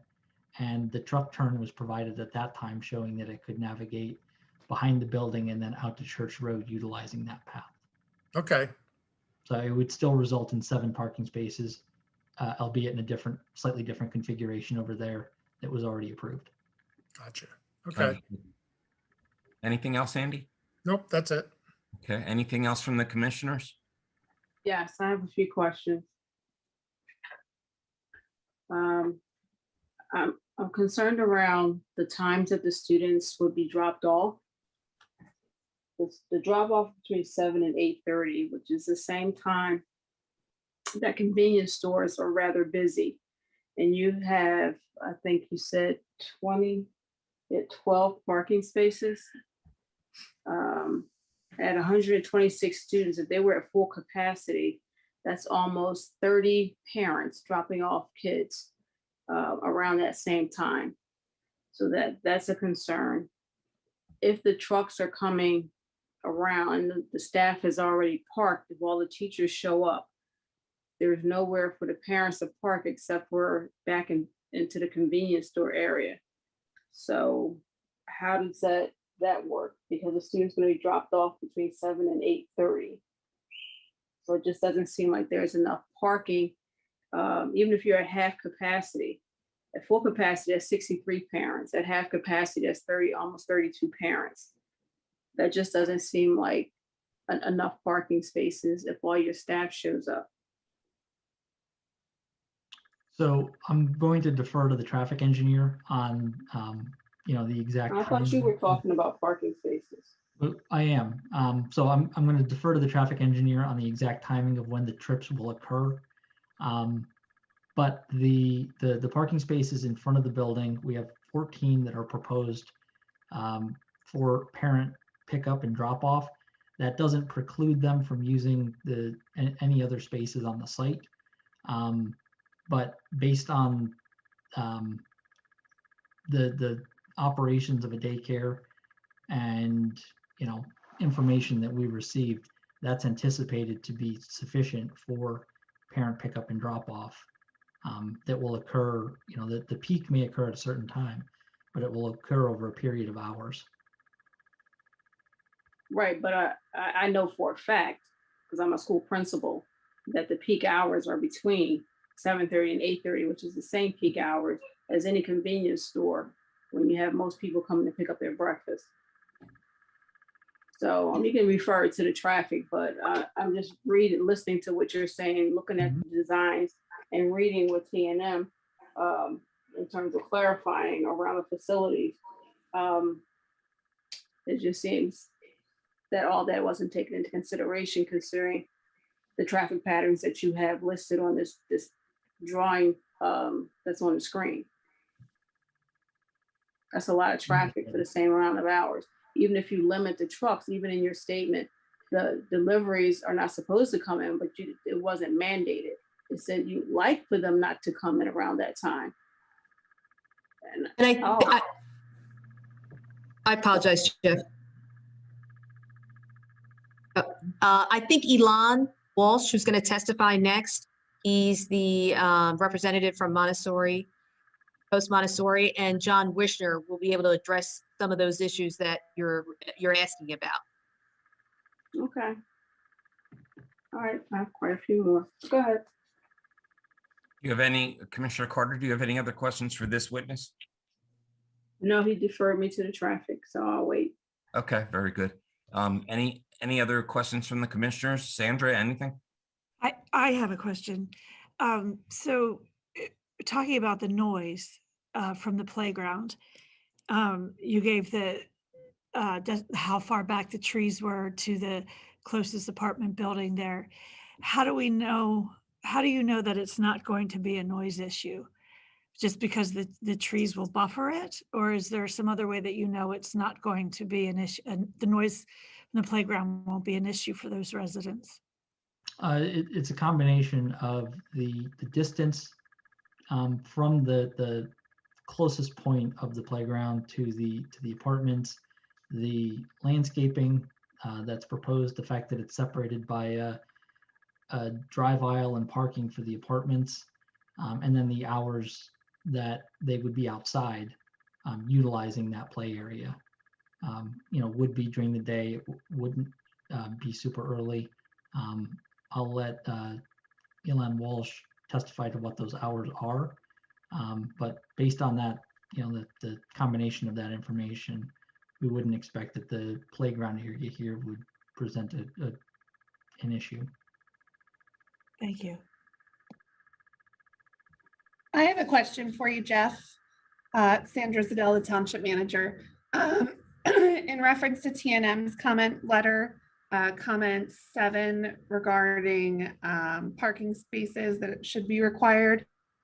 The comments, the parking calculations were based on 5.5. Based on this calculation, 59 spots are required and the plan indicates 36 are designated for the daycare. Please clarify why 59 aren't shaded. Did I miss that or did you clarify that?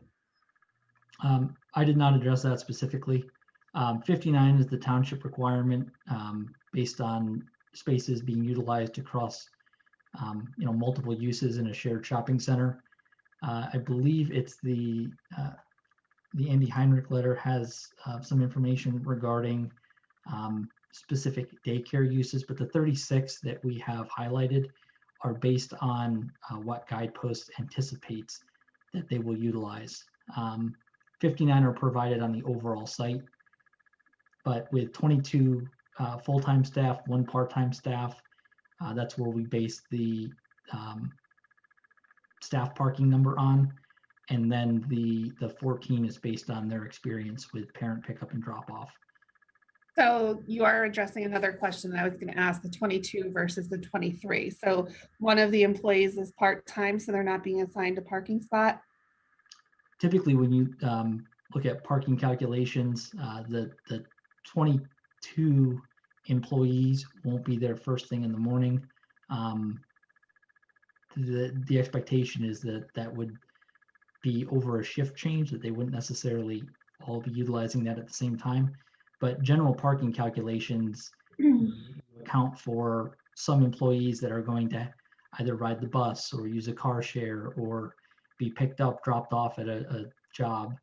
And so, for 22 full-time employees and 1 part-time, I believe that the 22 spaces that we have shown would be sufficient. But again, we have 59 overall allotted to this use on the site. And so should that 1 additional employee need another space, they could certainly use a space that's located elsewhere on the property. Okay, well, thanks. These were just anticipated to be the highest utilized spaces for these purposes, not to say that they can't utilize anything else on the site. Well, that's where my concern comes in, that if the daycare is utilizing all of, the proposed, that they may overflow what you're projecting, and then you still have another large multi-tenant use property to add to the site. And per the land development calculations, 59 spaces are required. And are provided on the site. They're just not highlighted on this. Well, because would someone that is dropping a child off at a daycare park all the way up front in front of proposed building B? I don't think so. That's my concern. But okay, you answered that question, and I'll see if anyone else has any other questions, and then I'll be maybe back on with some more. We'll see. Are there any other questions from the commissioners?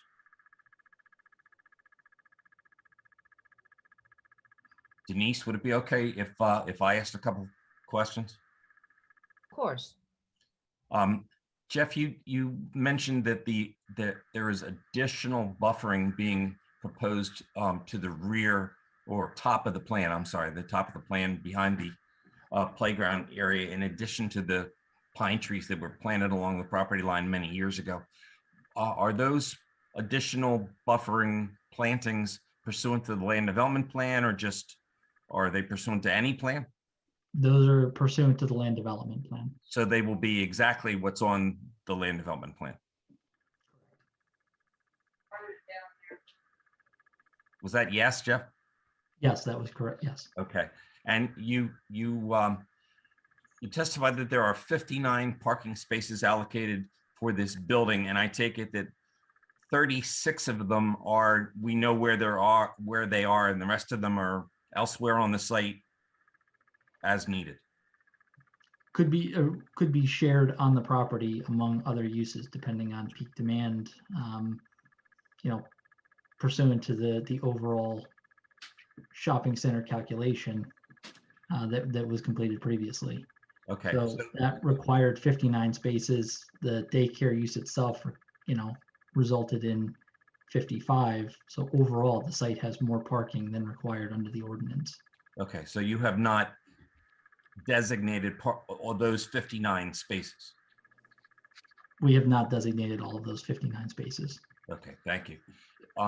Erica, if we could go back to that page 88 of the applicant's booklet, just for 1 second.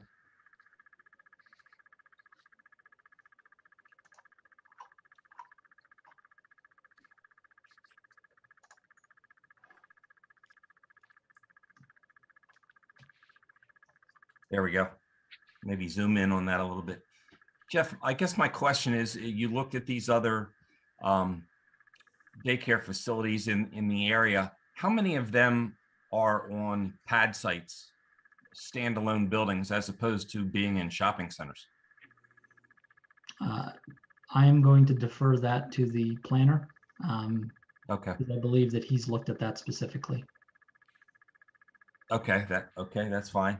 And has your office been involved in designing the fence around the play area, or is that somebody else? Or is that a requirement of the tenant? We have not. That would either be by the tenant or their architect, I would expect. Okay.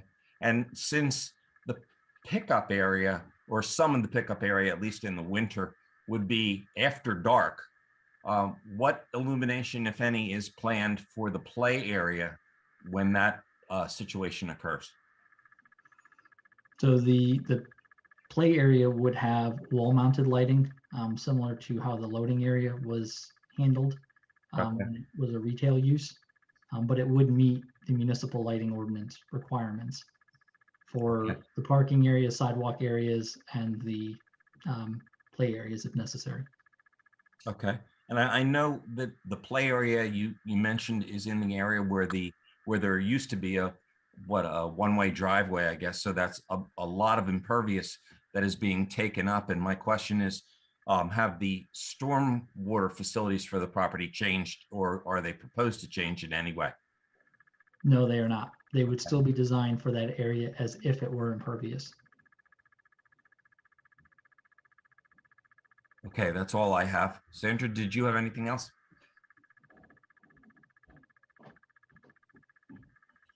Not for Jeff, I don't think. Thank you. Any other questions from the commissioners? No. Okay. Bernadette, next witness. You're muted, Bernadette. Yes, the next witness would be Elon Walsh, the representative from Guidepost Montessori. And Elon, if you could just spell your name.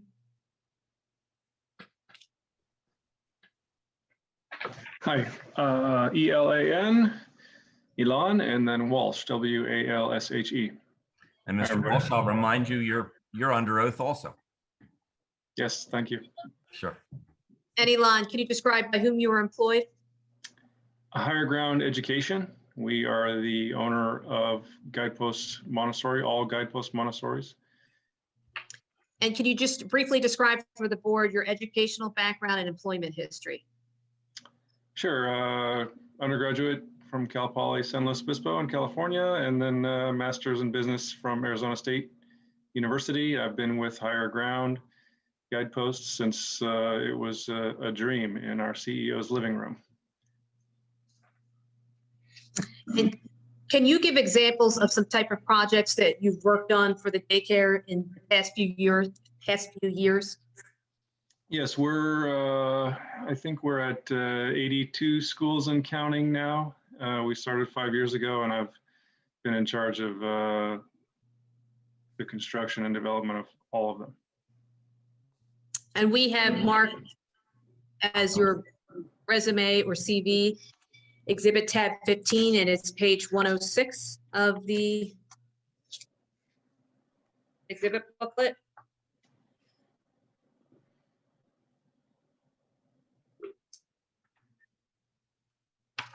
I apologize, that's John Wishers, it's 104. And that indicates that you are the, what's your title with the Guidepost Montessori? Sure, Vice President of Construction and Real Estate Development. And have you previously testified before other bodies, and I assume it's around the country, in reference to construction of the Guidepost Montessori schools? I have. And can you just give a little bit of background about Guidepost Montessori? And we do have an exhibit, 9-page exhibit presentation. It starts on page 78. Sure. This is always fun. I can talk for hours, but you know, Higher Ground Education, we're a Montessori organization. Our mission is to spread authentic, high quality Montessori education as far and wide as possible. We feel like it is the answer to a lot of problems that exist in education today. Just to clear up, you know, the difference between Higher Ground and Guidepost. Guidepost is our daycare and elementary in some locations brand. We also have a few high schools, Academy of Thought and Industry. We have an accredited teacher training program that falls under the Prepared Montessorian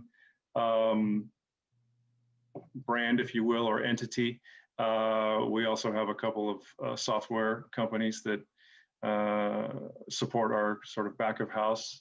All of our locations are owned and operated by us. We do not have at this time a franchise system. So our academic and operations teams are quite amazing and you know, do a really good job. We're trying to do what nobody's ever done before, and that is scale authentic, high quality Montessori, and we're doing it.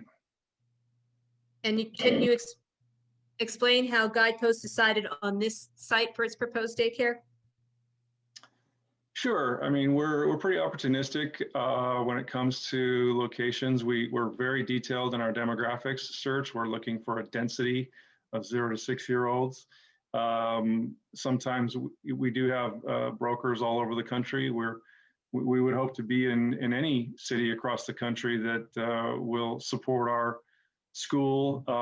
So we have brokers scouring the country, and in some cases international. We do have some schools outside of the U.S. And in some cases are what we call them real estate partners. That would be, you know, the developer here. We consider them a real estate partner. They'll bring us locations and say, hey, we think you might like this. And so we look at it, we analyze it, you know, the neighborhood, the city, and do a pro forma. And ultimately, yes, we're excited about this location. It checks all the boxes. We're looking forward to it. And this is your first Pennsylvania location, correct? It is. And Eric, if you could go to the next page, it's probably page 80. Yeah. And Elon, you could just explain what we're seeing in the presentation. Sure. The blue dots are all of the locations that we have currently, which is probably out of date because we're growing at a rate of 40 to 50 schools a year at this point. And then the next page 81.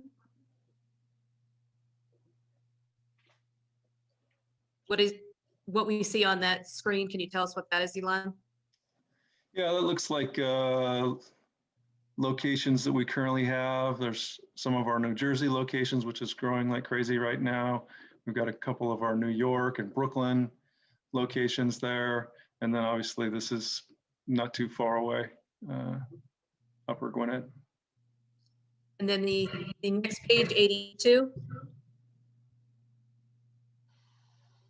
Yeah, this is a typical, oh, here we go, this one to the left.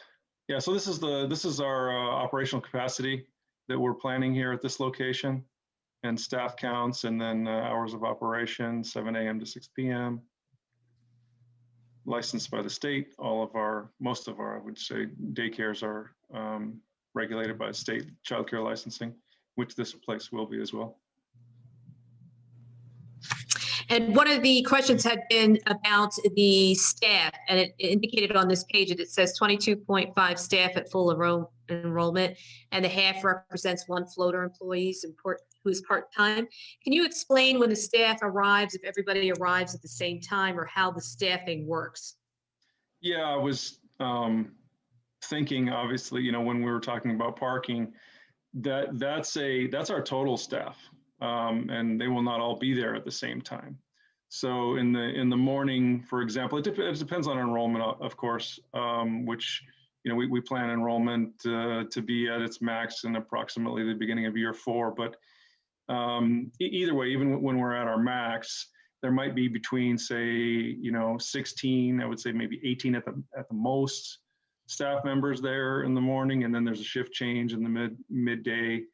And then, depending how many kids and the trends of the families and when they're picked up, which is, a window. I think we can get into that in a second.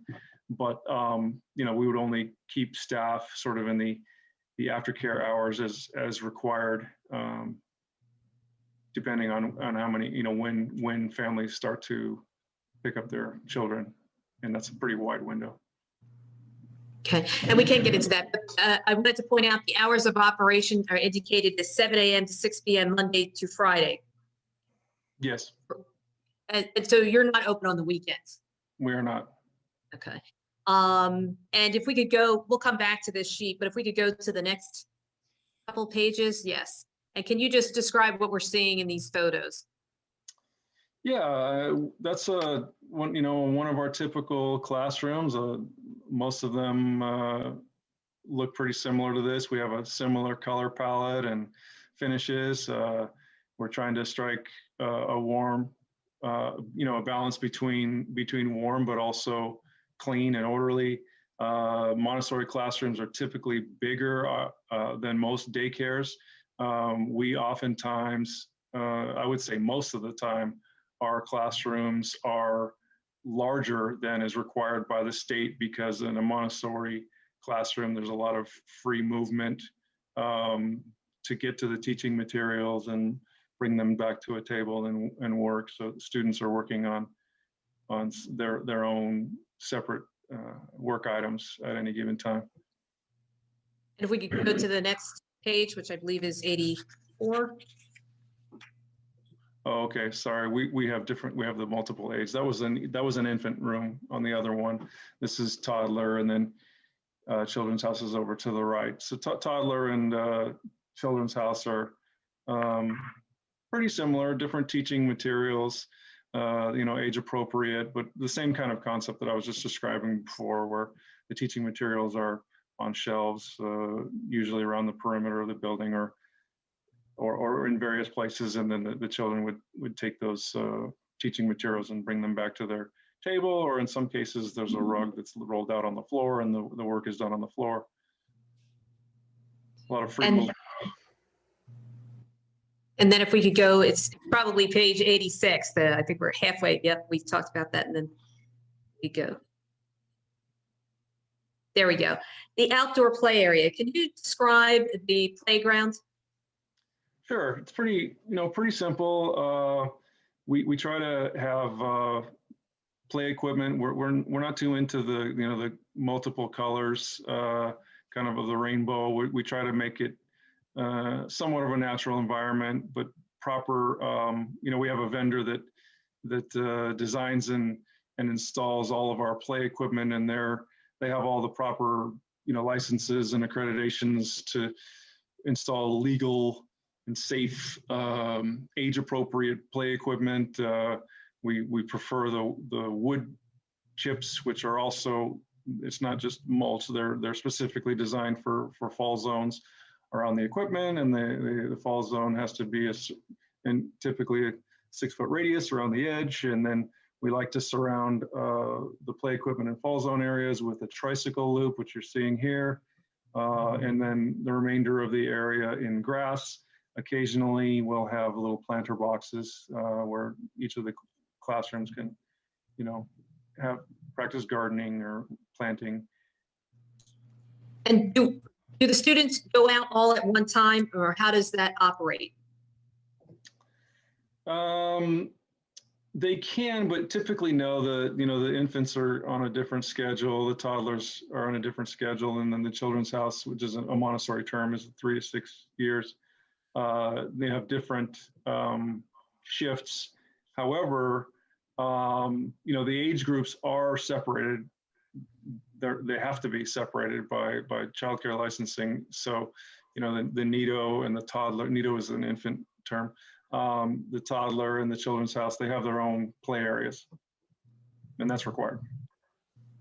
And do they go out at a set time during the day, or would they be out at 6 o'clock at night?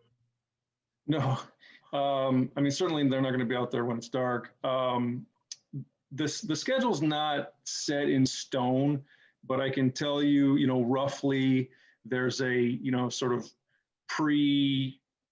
midday play time, and then there's a nap time, and then there's sort of like an afternoon play time. The mid-morning might be from, so say 11 to 12-ish. It's not firm yet, so don't hold me to that. And then in the afternoon, maybe in the 2 to 4 range, depending on the age group. Again, there's a couple different main kind of play windows there. And have you had noise issues before in relation to the use of a playground? We have not had any noise complaints from neighbors that I am aware of, although it comes up routinely in meetings like this. We just haven't had any complaints that I'm aware of. And Jeff Bevan was describing the fence. Can you describe the fence that you or your contractor may install? Well, I think I'll probably defer to the developer on the construction of the fence and what is required here. We have multiple, I would say from my standpoint, as long as it looks nice and it's safe and it satisfies the requirements, we're, from the tenant standpoint, we're pretty flexible. And can you briefly touch on how the playground area equipment will be configured and utilized? I guess I'm not understanding. One of the questions had been from, I believe, T&M was how would the playground area equipment be configured and utilized? And you may have already testified and indicated that you're. Yeah, I think I touched on that already. I'm happy to answer questions about it, but I think I kind of explained it. And that your vendor can customize that. Pardon? Your vendor can customize for the site. Yes. Sorry, Bernadette. Yeah, each of our locations, we have kind of, some usual layouts for the play equipment and the tricycle loops and things like that, but we can squeeze them into different size playgrounds and customize. And quite frankly, we've had situations where the playground vendor showed up and, the tricycle loop was a couple feet off and they had to adjust and customize on the spot. And so we did it. It's they go together like Legos. They're not. we can adapt and overcome. And can you describe how your playground areas are secured and enclosed? Certainly 100% fenced and enclosed and secure at all times, and always supervised. Children shall never be unsupervised. And can you describe emergency access? Well, I would say that we have to comply with all codes and ordinances 100%. And can we go back to page 82? Yeah, we were picking up on the student drop off and pickup and the times for those. And can you explain how it occurs at Guidepost Montessori? Sure. So, we're a Montessori school, 0 to 6 years old. It's not a free for all in the classrooms. The children are guided to their work, and when they're done working on a specific item, then they can be shown to another discipline of work.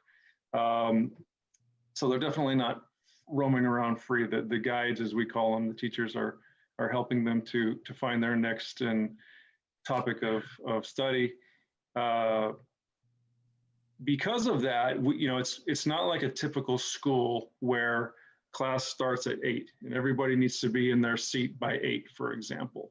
So we do have quite a bit of flexibility for families to come and go as convenient for them. And what we find is exactly that. So if we're open from 7 to 6, we encourage them to come and have a full day of learning and be part of the community and take, make the most of it. But we do see quite a range. For example, for many projects, we have a system called Smart Care. And so the parents are required to bring their children in and electronically sign them in. And then after, when they pick them up, then also they electronically sign the children out. So there's no curbside, there's no drop-off lane. They don't just let them out of the car and let them run. They must bring them in. And certainly they're of that age where they either need to be carried or they need to be helped to hold their hands and things like that. So, in the morning, for example, it's kind of extreme, but it happens. We see families dropping off at 7:04 a.m. and the last student arrives at 10:30 a.m. And then for pickup, for example, it might be 2:30 or 3, or if they needed to pick them up midday, obviously they can do that. That's their right. And then they can pick them up at 5:59 or 6 p.m. right before we lock the doors. We do not charge extra for our before care, after care. It's all part of the same tuition package. We try to offer our families the flexibility to come and go as it works for them. So it's quite spread out. We don't experience, the line down the street like a typical school would. And if we could go back to exhibit tab, I believe it's 31. Yes. And Elon, could you explain how Guidepost determined the number of drop-off and pickup spaces and where they would be located? Well, I think we're pretty flexible, right? So we want to meet. It's almost part of it is not necessarily my place to speak on, but what we want for the families to come and go is convenience. So putting the families as close to the front door as possible is best. Sometimes kids are learning how to walk, and sometimes mothers have a couple of children to bring in the door. We do have a lot of siblings. So the basic idea is that staff park as far away from the building as possible, and the spots that are closest to the front door are reserved for families. That's just kind of the basic idea. And one of the questions had been why only, I believe, 36 spaces had been highlighted. Can you sort of address that? Well, certainly the red spots are the ones that are furthest from the front door, and the blue or purple there are closest to the front door. I guess what I was asking was, would Guidepost Montessori need 59 parking spaces, or is the 36 that are highlighted adequate for the proposed daycare? We should be fine with just the highlighted. We operate with far less than that. We're pretty adaptable. We actually have locations that have no parking. We're in urban environments and Brooklyn, Manhattan, and then we have suburban environments. We can accommodate a lot of different parking arrangements by having very Picking up on that question, yes, are some of your daycares, existing daycares in other retail projects in what type of settings, similar settings to this? Sure, we definitely, we have locations in retail centers. We have a number of them around the country. One of the questions, I'm sorry, the name is escaping me. One of the commissioners was asking if we had a location similar to this. We actually have a location in California. We have numerous in retail. So I'll just say that retail is very common. We actually have one location in California that is really similar to this. There's a gas station immediately next door, and the convenience store has a car wash attached to it. And then next door to that is a Starbucks with a drive-through. So, we're no stranger to these kind of amenities close by. And and you can direct your employees to park anywhere on site. 100%, yeah.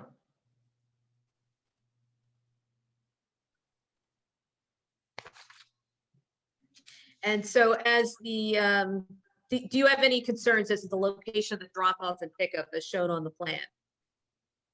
I don't. We rely on parents to safely escort their children inside the building. And will the daycare require commercial deliveries? No, Will you need a loading space? no. There's I don't want to I want to make sure. So we don't cook food. So I just want to make sure to address that we do cater all of our lunches if the families don't bring them on their own. And so that's, kind of it's not a commercial vehicle, but a van or a car that drops off already prepared food. And But that's what, yeah, they don't need a commercial loading zone or anything for that. and that's once a day? Yes. And will there be any use of buses or buses dropping off children at the daycare? No, we don't do that. It is not, say, uncommon for other preschools to say, like, go and pick up children from other locations for aftercare. We do not do that. Any children that are at our locations after hours came there in the morning. They were already there. We don't bring them from other locations, and have no buses. And again, I want to reiterate the operation of the daycare is till 6 p.m. Correct. So when you're referring to after hours, there's nothing after 6 p.m. During business hours, not after. And how will special events be handled, such as back to school night? Can you explain that?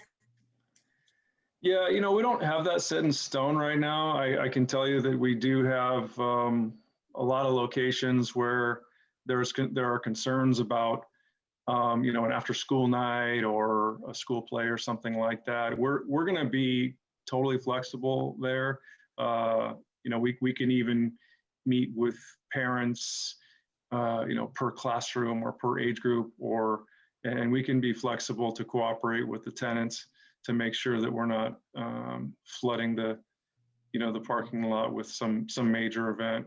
We don't need to have an all school, all hands event, for example, with all the families. That's not common. And can you describe how trash is handled? We would just utilize the dumpster that's there for us. We do have a cleaning service that comes in every day and during the evening. And, we do have babies and little ones crawling around on the floor and all that stuff. So they're there every night after school and cleaning. And then they get rid of the trash that night. By the state as a daycare? We will be, yes. And is the building, is the building sprinklered? I will leave that up to the developer, but I believe yes. And do you have any concerns as to the location of the daycare in relation to the other tenants on the site? No, I would say it's great for our parents to have amenities available. And do you believe Guidepost Montessori can safely operate the daycare specifically as a drop off and pickup? Yes.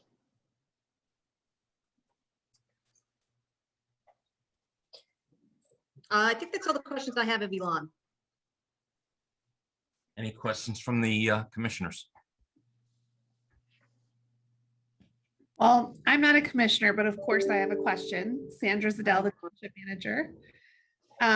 Just a question, Elon, thank you for your comments about the events, but that's something we definitely want to hear a little bit more about.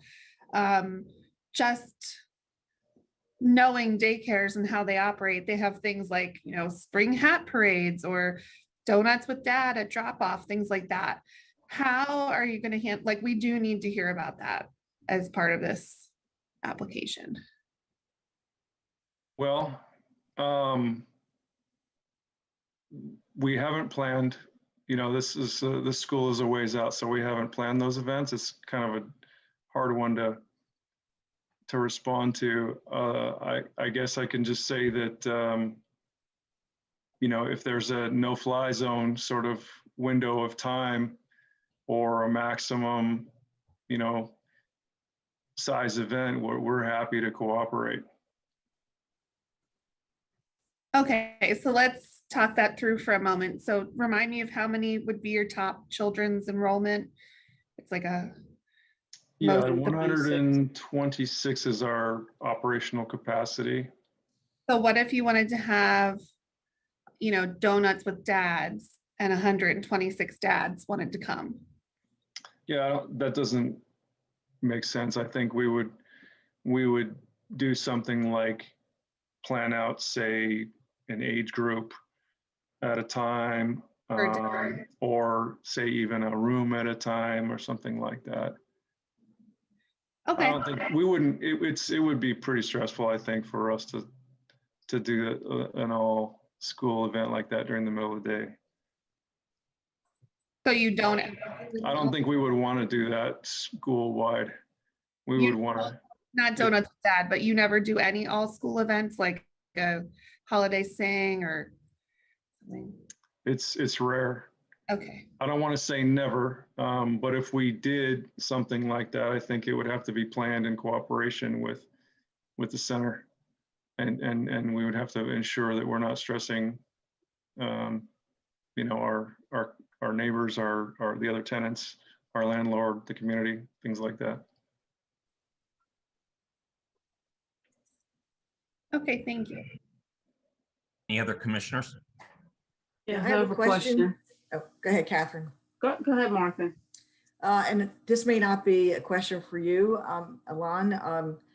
The fence in the picture that I just looked at, that you just showed, was an open fence. Is the fence around this playground area going to be a solid fence or an open fence? Yeah, I think that's a question for the developer. We're fine with either. It depends on really the surroundings and the city, or sorry, not the city, township, village, what the requirements are. We're as a tenant, we're flexible. Okay, I'll wait for the developer. Thank you. Commissioner Carter? Yes. Sandra asked a question I had about evening activities. I'm still concerned about parking. But my next question is around your long-term feasibility study in terms of you being a tenant here in Upper Gwynedd. What type of data do you have around live births in the area to determine the percentage of your occupancy? Well, within the 4 years, because you said you had we're 4 years capacity. Right, we're actually signing a 20-year lease is our typical. So some of the ages and density, it's some of it comes from, a lot of it comes from census data. And we have some pretty, there are other indicators as well. We do competitive analysis. We have people that are visiting the neighborhoods. We have local brokers that are understanding the areas and what growth is coming, things like this. So there are a ton of factors.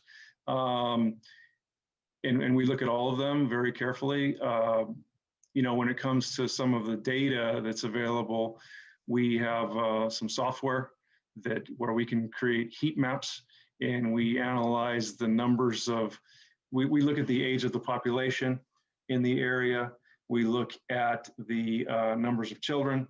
So there's a bunch of factors. We look at the 1 mile radius, the 3 mile radius, the 7 mile radius. We're trying to understand, you know, we have a pretty good idea of how far people are willing to travel to drop their kids off at daycare. You know, 5 minutes out of the way is no problem. 10 minutes starting to push it. And, you know, if someone has to drive 15 minutes out of the way, it's oftentimes not necessarily a good thing. But yeah, we look at many factors in great detail and come up with our heat maps and come up with our competitive analysis, our analysis of, you know, the competition in the area and tuition rates and all kinds of things. So it's a pretty involved process to make sure that the local community can support us. Okay.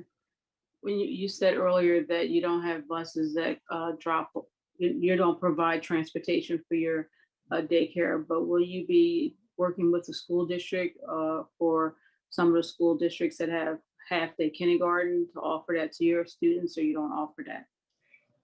We are 100% private. No, I mean, if they wanted to come part half day and they had half day and the school buses would have dropped them off at your daycare center.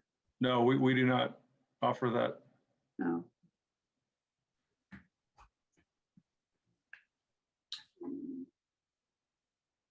That's all I have, Jim. Okay. Any other questions from the commissioners?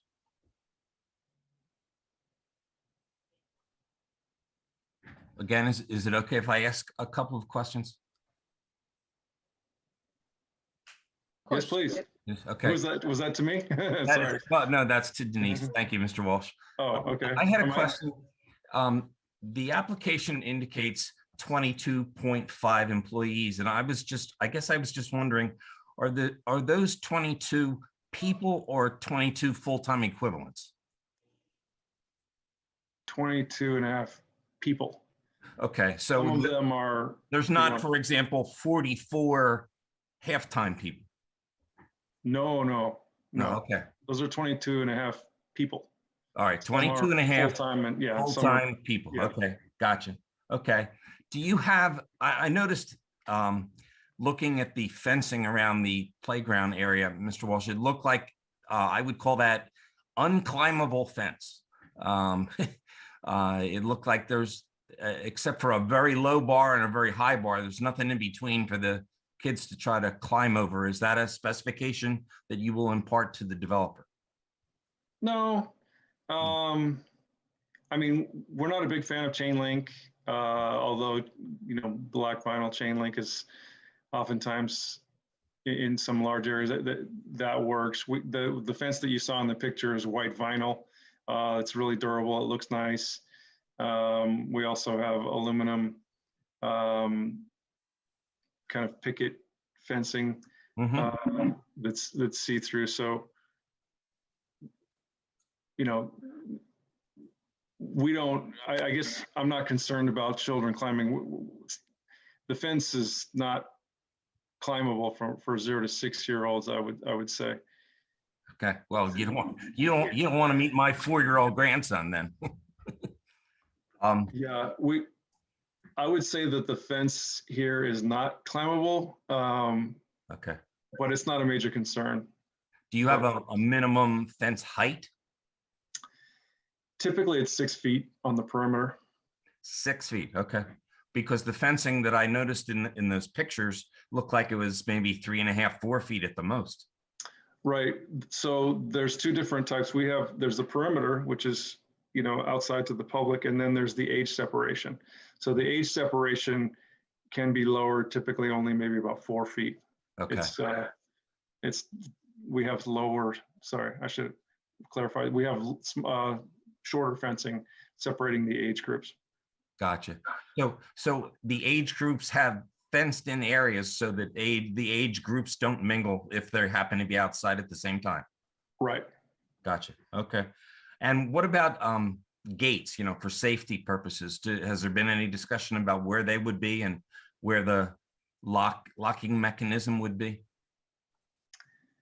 We have, it's been a little while. I think we have gates on either end of the playground that I'm not sure if they're required to have panic hardware, but they definitely have latches. Okay.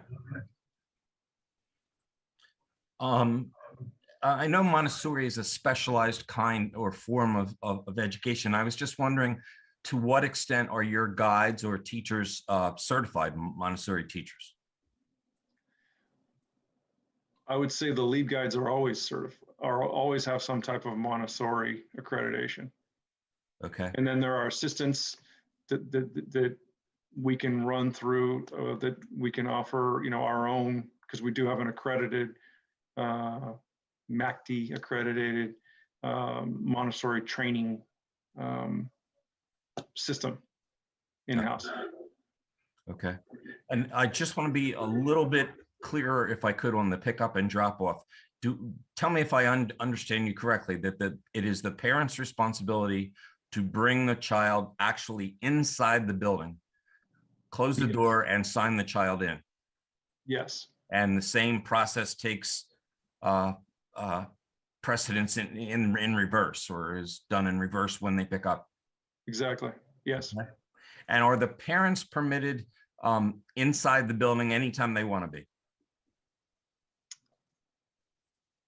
Well, I mean, within yes. reason, but if I was a parent of a child there and I knew which classroom my child was in, could I look in the window at 2 o'clock in the afternoon? Yes. Okay. But I mean, so in order to gain access into the building, we have a keypad on the front door with a buzz-in feature. So if you have the code, then you can get in, and then there's a front desk with an administrator there that you would meet before you mingle through. So, certainly parents have access to the children anytime, but it's not a free flow where anybody can come and go in the building. Security is certainly a big component. Good. That's very, very good information and important information. I know that's a concern of the commissioners, the security and everything, and the fencing and gates and locks and things like that, and how the children will get in and out to their parents' cars. That's all I have for Mr. Walsh. Does anybody else have any questions for Mr. Walsh? I have a follow-up question to the security. What type of training do your teachers go through, your staff go through for the security intruder and so forth?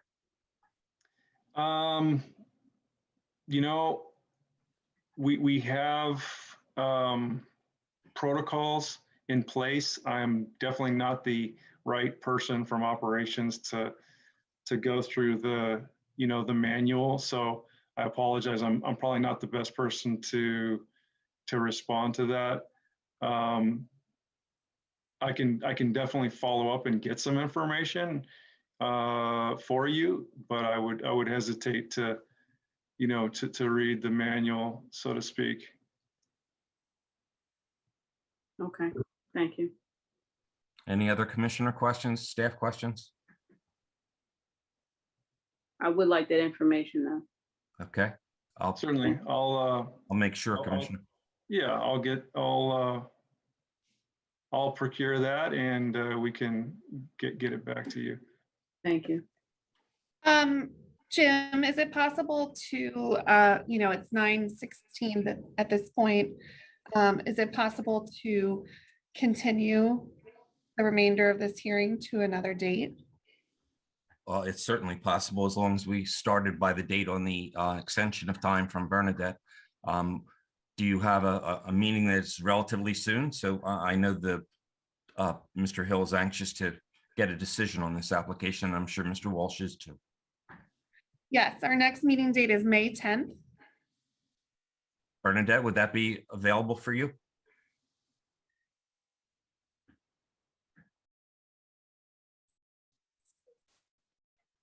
I'm looking at my calendar.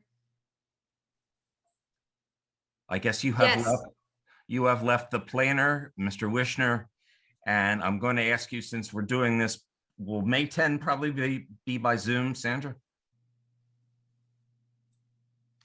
Oh, that's a good point, Jim. Actually, it may not be via Zoom. Because I wanted to follow up on something that Commissioner Carter asked, and that is to ask Mr. Walsh if it would be by Zoom. Maybe you have a security person within the company who could appear by Zoom, even if he or she is in California, and answer questions that way. And I guess what we could do with the board is, even if that meeting happens to be face-to-face, that particular witness, I assume the commissioners would have no objection taking by Zoom. Or phone, if necessary. Or even by phone. Mhm. I think so. It would probably be better by Zoom, Sandra. Yeah, we will probably need to do it via Zoom, Jim, because I don't think that we would be able to have all these people in our meeting room with social distancing requirements. Okay. Jim, So go I'm ahead. sorry. Bernadette. Can I ask John Wishner, Jeff Grace would be the other witness. He indicated he is available. I just wanted to make sure. Yes, John Wishner is available. Okay. Okay, what about Mr. Hills? Because he indicated he might want to be called back. He's fine with that date also, I believe. Mr. Hill, correct, Robert? Yes. Okay, so let's finish this up then on April 10 and May 10th. I'm sorry, May 10. I'm very sorry, May 10. And Sandra, what time would you like that to be? 7 p.m. Okay, so May 10, 7 p.m. And since we have specified a date and time certain, this will not be re-advertised. And we will see the remaining witnesses and Bernadette and the commissioners on May 10 at 7. Is that all right? Yes, with the applicant, yes. So I have a question, just administrative. Are we done with Elon? And is any other questions of Elon? We want to make sure he's available if there is further questioning, or should we just have him, Bernadette? I think, well, that's up to you, but I would say he is finished if he supplies a security person for us to ask a couple more questions of.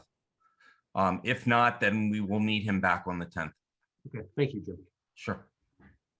I'm available, and I'll have someone from operations attend as well. Great. To talk about security and any other operational question. Great, thank you. Does anyone have anything else? Okay. No, okay, then I'll adjourn this public hearing at this point, and we will reconvene at 7 p.m. on May 10th. Thank you, everyone. Have a good evening. Thanks, Thank you. everybody. Thanks.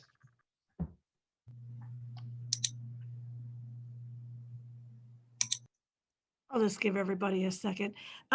Lauren, do I have to make a motion to close it, or was what Jim did sufficient? Jim did is sufficient because the hearing is not actually closed yet. It's going to be continued at the next meeting. Okay. I-16. Just give me 1 second. I know we all want to get continued on. Yeah.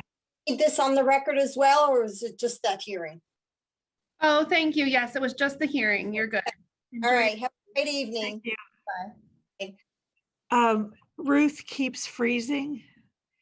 So I keep sending her the information to get back on. I saw her on, she popped on again, but it looks like she's off again. Yeah, she said her iPad had died and that she was going to try to get on her computer. Yeah, and I sent her this stuff to call in, so we'll just kind of watch for her as I sent her the numbers to call in, so we'll just kind of watch for her. Is everybody all right? Does anybody need anything? Take a 2-minute, 5-minute break, or just want to keep going? Everybody's good? Okay. That was a lot. So with that, we will continue on With the public meeting, we are now at item number 7 on the agenda. And we need a motion to approve the consent items A through H. Do we have a motion to approve? So moved. We have a motion. Do we have a second? I'll second. We have a second. Any public comments on the consent items? No public comment. Thank you. Any additional Everybody's board in bed. comment? I'm And sorry. everybody's in bed.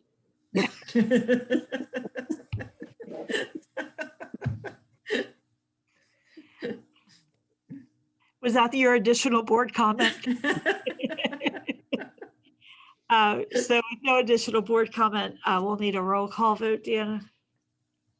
President McNaney, Aye. Vice President Hall, Aye. Commissioner Carter, Aye. Commissioner Similaro, Aye. Commissioner Damsker. All right, well, the ayes still have it. Thank you, Deanna. Moving right along, next on the agenda is a motion to proclaim May 1st, 2021 as Arbor Day in Upper Gwynedd Township. There's only 7 whereases, so I'll read them quickly. So Upper Gwynedd Township, Montgomery County, Pennsylvania, proclamation recognizing May 1st, 2021 as Arbor Day.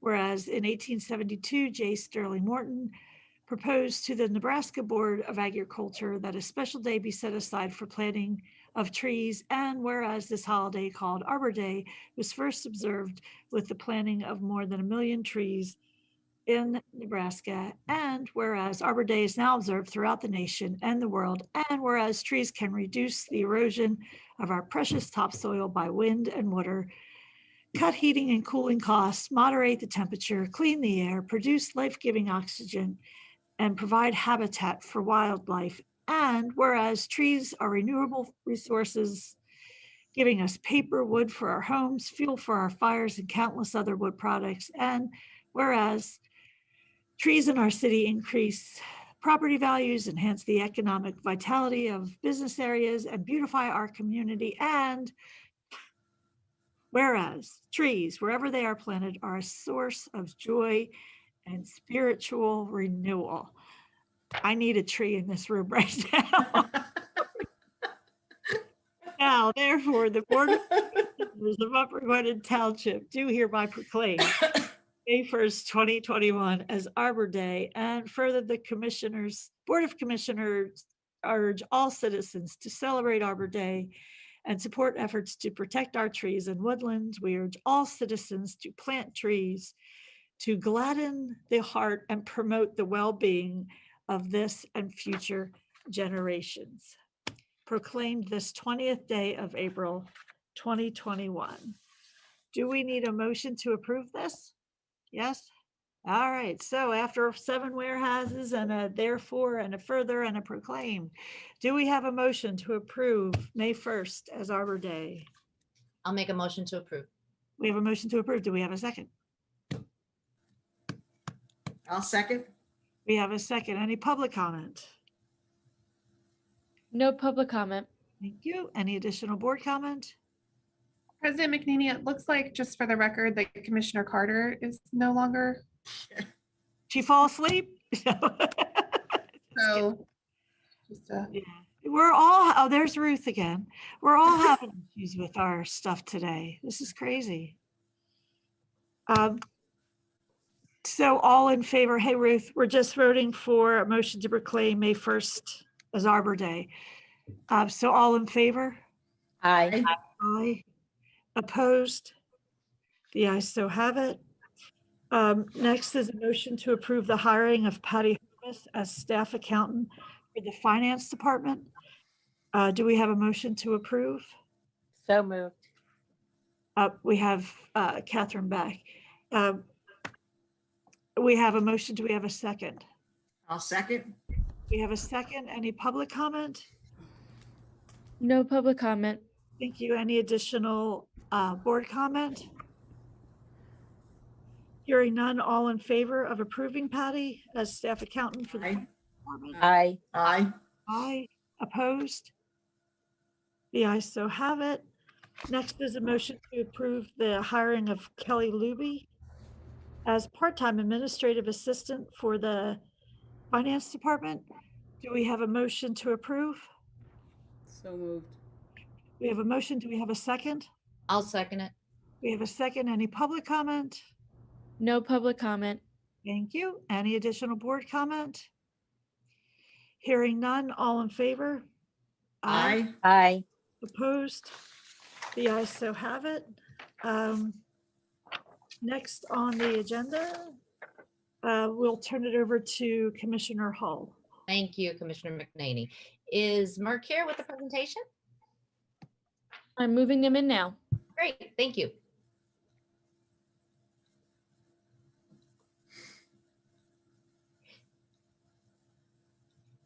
Hi, Greg.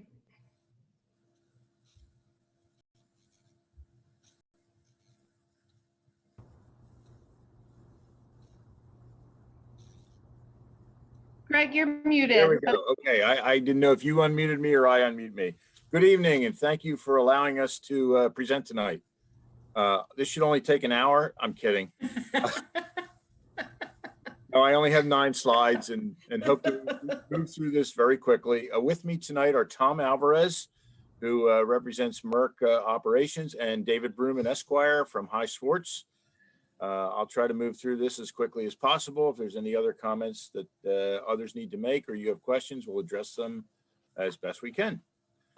So tonight we're here to present our Building 32 freezer facility. And as you'll see, this is one of the smallest land plans we've ever brought in. So it should be fairly simple and straightforward, I'm hoping. Next slide, please.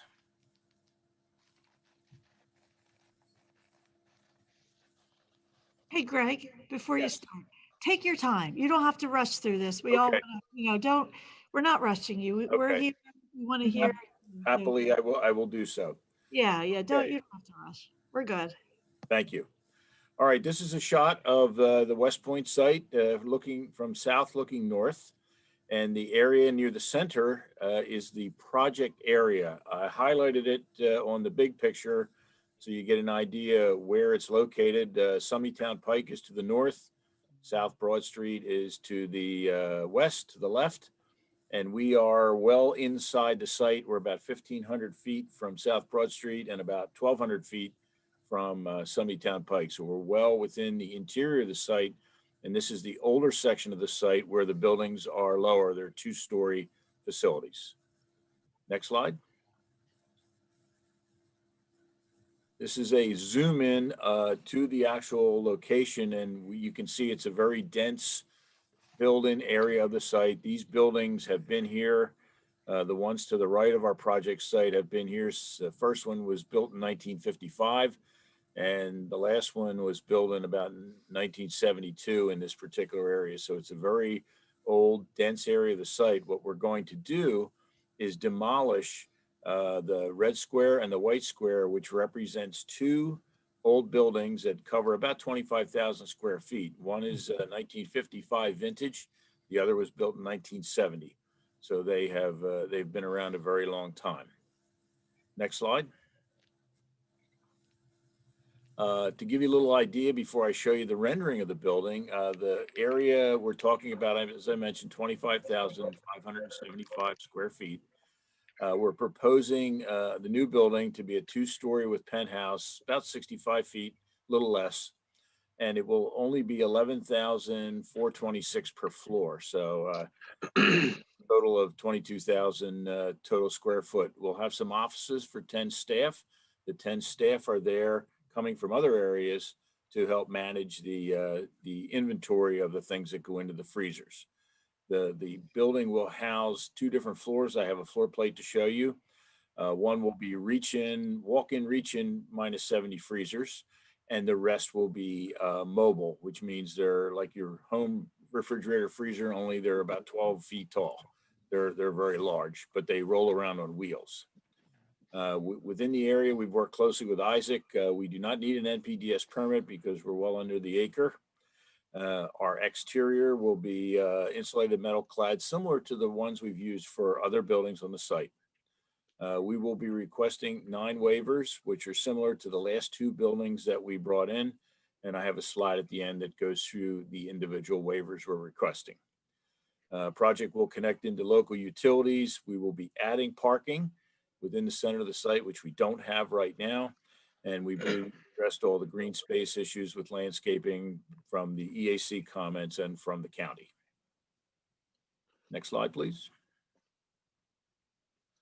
This is the record plan. We've reviewed this extensively with Isaac. On the record plan are the tables for parking and for impervious coverage that we include on each of our plans, as well as all the signature blocks, and the waivers are listed on here. And Isaac has reviewed them. Next slide, please. So this is a rendering of the building. It won't look quite this shiny, but it gives you an idea of a building that will go in with 2 floors. It will have a stairway. It's shown as an exterior stairway. We will enclose that, of course, connecting right now to the existing building to the right, which it does currently. We'll do that in the future. And we'll have 1 loading dock, and then those 2 tanks there are nitrogen tanks. Nitrogen is used for the cooling. It provides 191-degree temperature cooling going into the building that ties into some of the backup refrigeration systems. And everything else within the center of the site stays fairly consistent with what we have now. I did forget to mention on the land plan, we did show 39 trees that we're adding, trees and shrubs, as well as the 1 tree that satisfies the zoning consideration, as well as a couple of benches that the county had mentioned, so we added them as well. It's not a real nice place to sit necessarily to look at because you're against buildings everywhere, but we included it anyway. Next slide. And here are the 2 floor plates. As I mentioned, the first one, the first floor of the building has the 10 office spaces. That's the piece to the left. And the open area there is where the rolling freezers will go. They'll get moved in and connected up in that area. The second floor has the fixed walk-in freezers, as well as the electrical room, the telecom room, and the staircase that goes up to the mezzanine where the air handler lives. And everything will be contained within the building. Next slide. Activities to date, we submitted the project from February 8th. We held our PRC meeting with you in November, and we did it as a 1-story option, came back and revised it to 2 stories on the same footprint, which we reviewed with the Planning Commission, who recommended approval March 10th. We have received all the standard letters. Fire Marshal and EEMA had no comments. We did receive 43 comments from RVE, which we have successfully addressed based on correspondence back from them. And there was 1 zoning ordinance comment in there requiring a tree within the parking, which we did add. We had recommendation feedback from the county, and they were primarily questioning and focused on some of the landscaping. And EAC mentioned landscaping as well. We have addressed that within the small area that we have. We only have 5,000 square feet to work with for landscaping, but we were able to include their comments, include some BMPs, and include, as I mentioned, 39 plantings in there to make it look as nice as possible. The thing to remember about this particular area of the site is the buildings to the left and to the right in the future are going to be knocked down. So we're not trying to invest too much in trying to make this area look nice, knowing that it's going to get demolished in the future as other plans come along for the site. And next and last slide are the waiver requests. I have listed them out as they are on the record plan. The first is the standard stormwater conveyance piping, which is undersized per code, but works for us, and RVE has agreed that it does work. The second one is one you probably haven't seen for a while, and that has to do with providing 2-inch drops across stormwater junctions. Normally, when you put in stormwater piping, you need to allow for a 2-inch drop at each interval along the way. We can't do that because this is actually a replacement of the stormwater pipe that runs up that section of the site. So we have to connect up as is currently set up. It will work as it does now, and we just are replacing what's there. The next 7 are the standard ones that we've done before for the last 2 approvals. To not sign the operations and maintenance agreement with the township, to not record that agreement, to not provide the man-made information within 100 feet of the project boundary, which per the code is the site, not this location. And then to not provide the performance guarantee, the maintenance guarantee, and not to submit to submit the combination of the preliminary final, which we have written up for this one. And the last one is to allow final plan approval without performance and maintenance guarantees. So with all of that, that's our request for a simple building. And if I can answer any questions, I'll be happy to. Greg, thank you. That was great.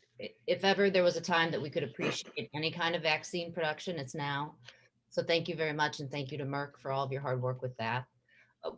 I'm also so excited to hear about the benches and about the 39 plantings, the trees. That's wonderful. Thank you for trying your best. We think that's wonderful that you're taking those environmental suggestions seriously. Thank you. And I'm clear on all of the waivers. Do any of the other commissioners have any questions about any of the waivers or any questions for Greg in general?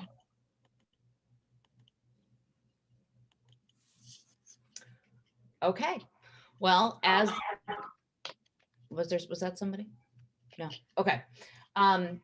As Greg has said, everything appears to be in order. We have the approval from our township engineer, our township sewer engineer, our fire marshal, the Montgomery County Planning Commission, our Township Planning Commission, the Environmental Advisory Council, and we're just the last step.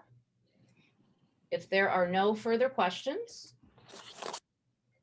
I'm just going to change screens. Sorry about that.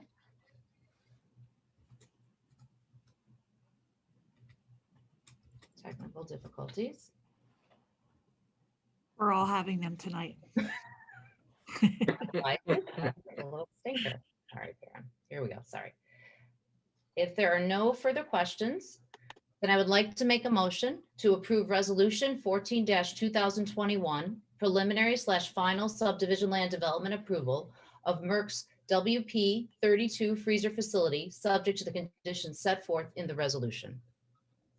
We have a motion to approve. Do we have a second? Second. We have a second. Is there any public comment? No public comment. Thank you. Any additional board comment? Hearing none, all in favor? Aye. Opposed? The ayes so have it. Thank you. Thank So you. I actually also have 2 additional motions to pass tonight. We just had an executive session and we have decided that we are going to send our solicitor, well, we're going to hopefully approve sending our solicitor to 2 different zoning hearing boards. So Merck can leave. I just want to make sure they're signing off. Yes. All right. Thank you so much. Sorry. Lauren will be in touch.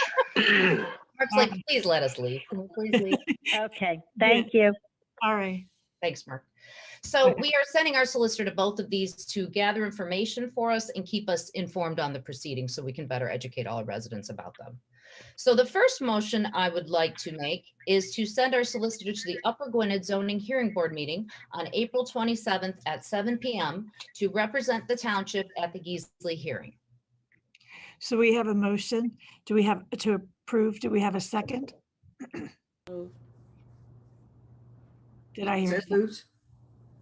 We have a second. Second. We have a second. Any public comment? No public comment. Thank you. Any additional board comment? Hearing none, all in favor? Aye. Aye. The ayes so have it. I'd like to make a motion to send our solicitor to the Worcester Township Zoning Hearing Board meeting on April 27th at 6:30 p.m. to represent the township at the Sober House hearing. So we have a motion to send our solicitor to the Worcester Zoning Hearing Board. Do we have a second? So moved. We have a second. Any public comment? No public comment. Thank you. Any additional board comment? Hearing none, all in favor? Aye. Aye. Aye. Opposed? The ayes still have it. Thank you, Commissioner Earl. Next on the agenda, I will turn it over to Commissioner Carter. Good evening. I have a motion to approve resolution 17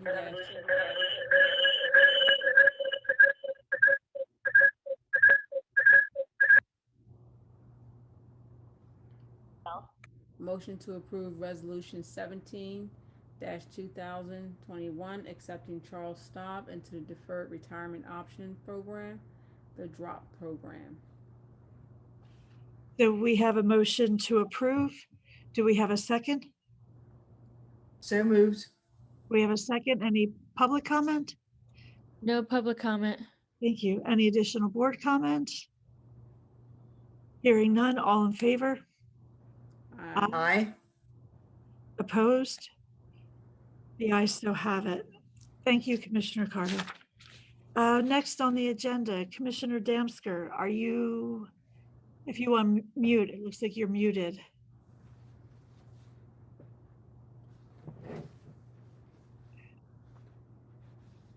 Ruth, are you there? If you could unmute your phone. Yeah, can you hear me? Yep, we can hear you now. Oh, okay, great. I've had technical issues tonight. Tonight has not been a good night. Yeah, I've got bits and pieces.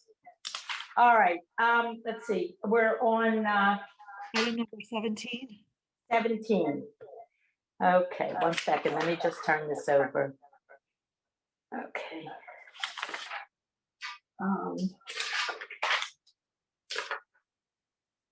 Okay, number 17. All right, that's for the carnival contract with Skelly, and we have, one second here. All right, that's for our carnival for Park and Rec Board. And that's a 3-year contract. So actually, Sarah has been working on that and putting that together. Sandra, is there anything that has to be done with that tonight? Yes. Did Sarah actually sign, get the contract completed? Ruth, no, we don't do that until the Board of Commissioners approves the. Oh, okay. All right, so I got one to the motion for number 18. Motion to approve the advertisement. This is an advertisement of the bid for equipment rental. No, and Ruth. labor. Is that another one that has to? Ruth, back at item number 17, we need to make a motion to approve the contract with Kelly for the event on September. That's what I asked. That's what I asked. Yeah, so Sarah has to, she has spoken to, and it's a 3-year contract for the carnival. It's a contract, Skelly's, for the carnival in September. Does someone have a motion to approve? Yeah, we'll need, we have a motion. Motion to approve. So we have a motion to approve. Do we have a second? I'll second. We have a second. Any additional or any public comment? No public comment. Thank you. Any additional board comment? Hearing none, all in favor to approve? Aye. Opposed? The ayes so have it. All right, so now we have number 18. Correct. And that's a motion to approve an advertisement of the bid.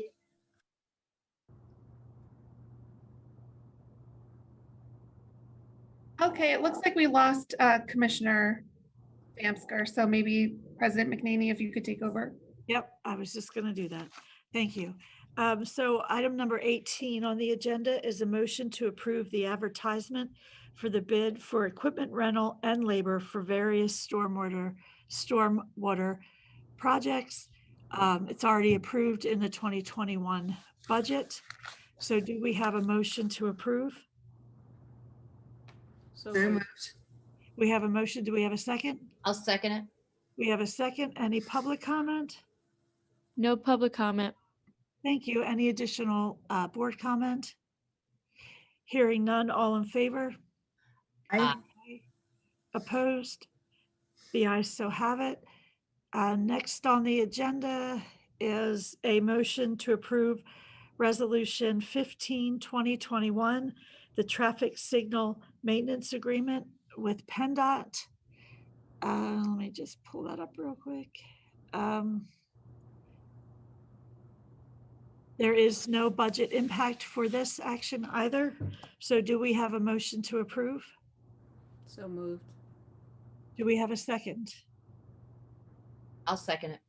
We have a second. Any additional public comment? No public comment. Thank you. Any additional board comment? Hearing none, all in favor? Aye. Aye. Opposed? The ayes so have it. Next on the agenda will be, I'll turn it over to Commissioner Similaro. Thank you. The first motion is to approve the purchase of a 2021 Ford Rangers through CoStars in the amount of $30,633. This was approved in the 2021 budget. So we will need a roll call vote for that, but first, do we have a motion to approve? Do we have a second? I'll second it. We have a second. Any public comment? No public comment. Thank you. Additional board comments? Hearing none. Deanna? President McNaney, Aye. Vice President Hall, Aye. Commissioner Carter, Aye. Commissioner Similaro, Aye. and it looks like Commissioner Damsker is unable to vote because of technical difficulties. Yes. So the ayes so have it. Thank you. Okay. The next motion is to approve the purchase of clarifier sounding equipment through CoStars in the amount of $30,000. There is no budget impact because it was approved in the 2021 budget. So we have a motion to approve the equipment for CoStars. Do we have a second? Second. Okay. We have a second. Any public comment? No public comment. Thank you. Any additional board comment? Deanna? President McNaney, Aye. Vice President Hall, Aye. Commissioner Carter, Aye. Commissioner Similaro, Aye. and Commissioner Damsker is still not online. So the ayes so have it. Thank you, Deanna. The last motion is to approve Resolution 18-2021, which is a new project scope and cost for the emergency electrical procurement at the wastewater treatment plant. There won't be a budget impact because we've moved a project that was scheduled for 2021 into 2022, and the monies from that project will be applied toward the emergency electrical procurement issues. Okay, so we have a motion to approve Resolution 18-2021. Do we have a second? I'll second. We have a second. Any public comment? No public comment. Thank you. Any additional board comment? Hearing none, all in favor? Aye. Aye. The ayes so have it. Next, moving right along, other business. Item number 23 is a motion to approve the April 2021 open invoices. We've all been given a copy of them for review. So do we have a motion to approve? So moved. We have a motion. Do we have a second? I'll second. We have a second. Any public comment? No public comment. Any additional board comment? Hearing none. Deanna? President McNaney, Aye. Vice President Hall, Aye. Commissioner Carter, Aye. Commissioner Similaro, Aye. and again, Commissioner Damsker is unable to vote. Okay. Thank you, Deanna. Next on the agenda is a motion to approve the April 2021 paid invoices. Again, these are in our packet for our review. So do we have a motion to approve? Move. We have a motion. Do we have a second? I'll second it. We have a second. Any public comment? No public comment. Thank you. Any additional board comments? Hearing none. Deanna? President McNaney, Aye. Vice President Hall, Aye. Commissioner Carter, Aye. Commissioner Similaro, Aye. And I believe that's Commissioner Damsker. Hi. All right, yes, aye. The ayes so have it. And before we call this meeting to a close, was there any further comments? Oh, Commissioner Hull. No, I know what you're going to say. And also what Commissioner Hull is about to say is also all listed on all of our social media posts and on our website. So if you miss anything, they will be available. Take it away. I'm going to try to be brief, but we know it's me, right? So the first thing, we have a lot of events coming up. This Thursday is Earth Day, yay. And for Earth Day, we are going to, as you heard earlier, we are going to start our official community garden. If you are facing our pool, if you are at the back of the pool and facing it, this community garden will be on your right-hand side, those trails that are back there on the right-hand side. Please join us at 1 o'clock on Thursday. If you can't make that, we are having our second community conversation. This one is titled Discrimination, Diversity, and Tips for Adapting to Our Changing Environment. This is at 7 p.m. on the 22nd. You do need to register via our township website, uppergwynedd.org, for that event. We hope to see you there. Then on Sunday, the commissioners are going to do a little cleanup. We're going to find a couple streets in Upper Gwynedd that need a little extra TLC. We're going to roll up our sleeves and we will supply the garbage bags and we will supply the gloves. We just need you to come and join us to help us pick up the trash at 11 a.m. We will be posting where we are going to be cleaning up specifically. We want to make sure it's a really needy area. And if you are interested in joining us, please email me at dhull@uppergwynedd.org. Then moving right along, May 1st, we have two events happening. As you learned, Arbor Day is May 1st. So we're going to be planting some trees at the Center Street entrance at 9 a.m. And then at 1 o'clock, we are having our first ever Unity for Kindness Day. It's a day all about our community coming together as we focus on community and spreading kindness. So we'll have a lot of inspiring speakers. That'll be at 1 p.m. and we hope you'll be able to join us for that. We'll also be collecting women's hygiene products for Manna on Main Street. And then last but definitely not least, we are having a rain barrel workshop. And the only reason I'm telling you about it now is because you really need to register if you'd like to participate because the slots are filling up pretty quickly. This is happening on June 14th at 6:30. And this is our first official event of our Environmental Advisory Council. They actually are doing the Arbor Day as well with the Park and Rec, but this is their first solo event. They are subsidizing it, so it's only going to cost you $35. It's great to learn about everything you need to know about a rain barrel. All the materials will be provided. Everything you need to know to learn how to build it, we'll all be building them together, will happen that day, June 14th, 6:30. Register on our website to do that. I think that's all that I have. Have the opening day for the baseball on Saturday, don't we? We do. Norgwen Baseball has once again invited us to come and participate. So we will all be there. Luckily, we won't have to throw out the first pitch or anything. So we have been invited from the Norgwen board to join them. It looks like the weather will be nice. So we have that as well. Manager Zadell. Hi. Do you have anything exciting you would like to share? I do. And it's certainly a last but not least comment that Upper Gwynedd Township is a recipient of a $1.24 million multimodal grant from the PennDOT multimodal program. So we are super excited. Just a public kudos to Isaac Kessler and his team at Turn his camera on. Come on, Isaac, join us. He gets embarrassed when I do this, so I think he was trying to stay incognito. But we're really excited because this project is over a $2 million project that we would have had to fund with capital funding that now we have received these transportation dollars from the state for. So it's a huge deal for Upper Gwynedd Township and really a wonderful improvement for mobility and infrastructure in our town. Thank you, and thank you, Isaac, for that. We appreciate it. So before we go, Chief Duffy, you're still with us. Did you have anything you wanted to add? Thanks for asking. I only have about 20 minutes or so.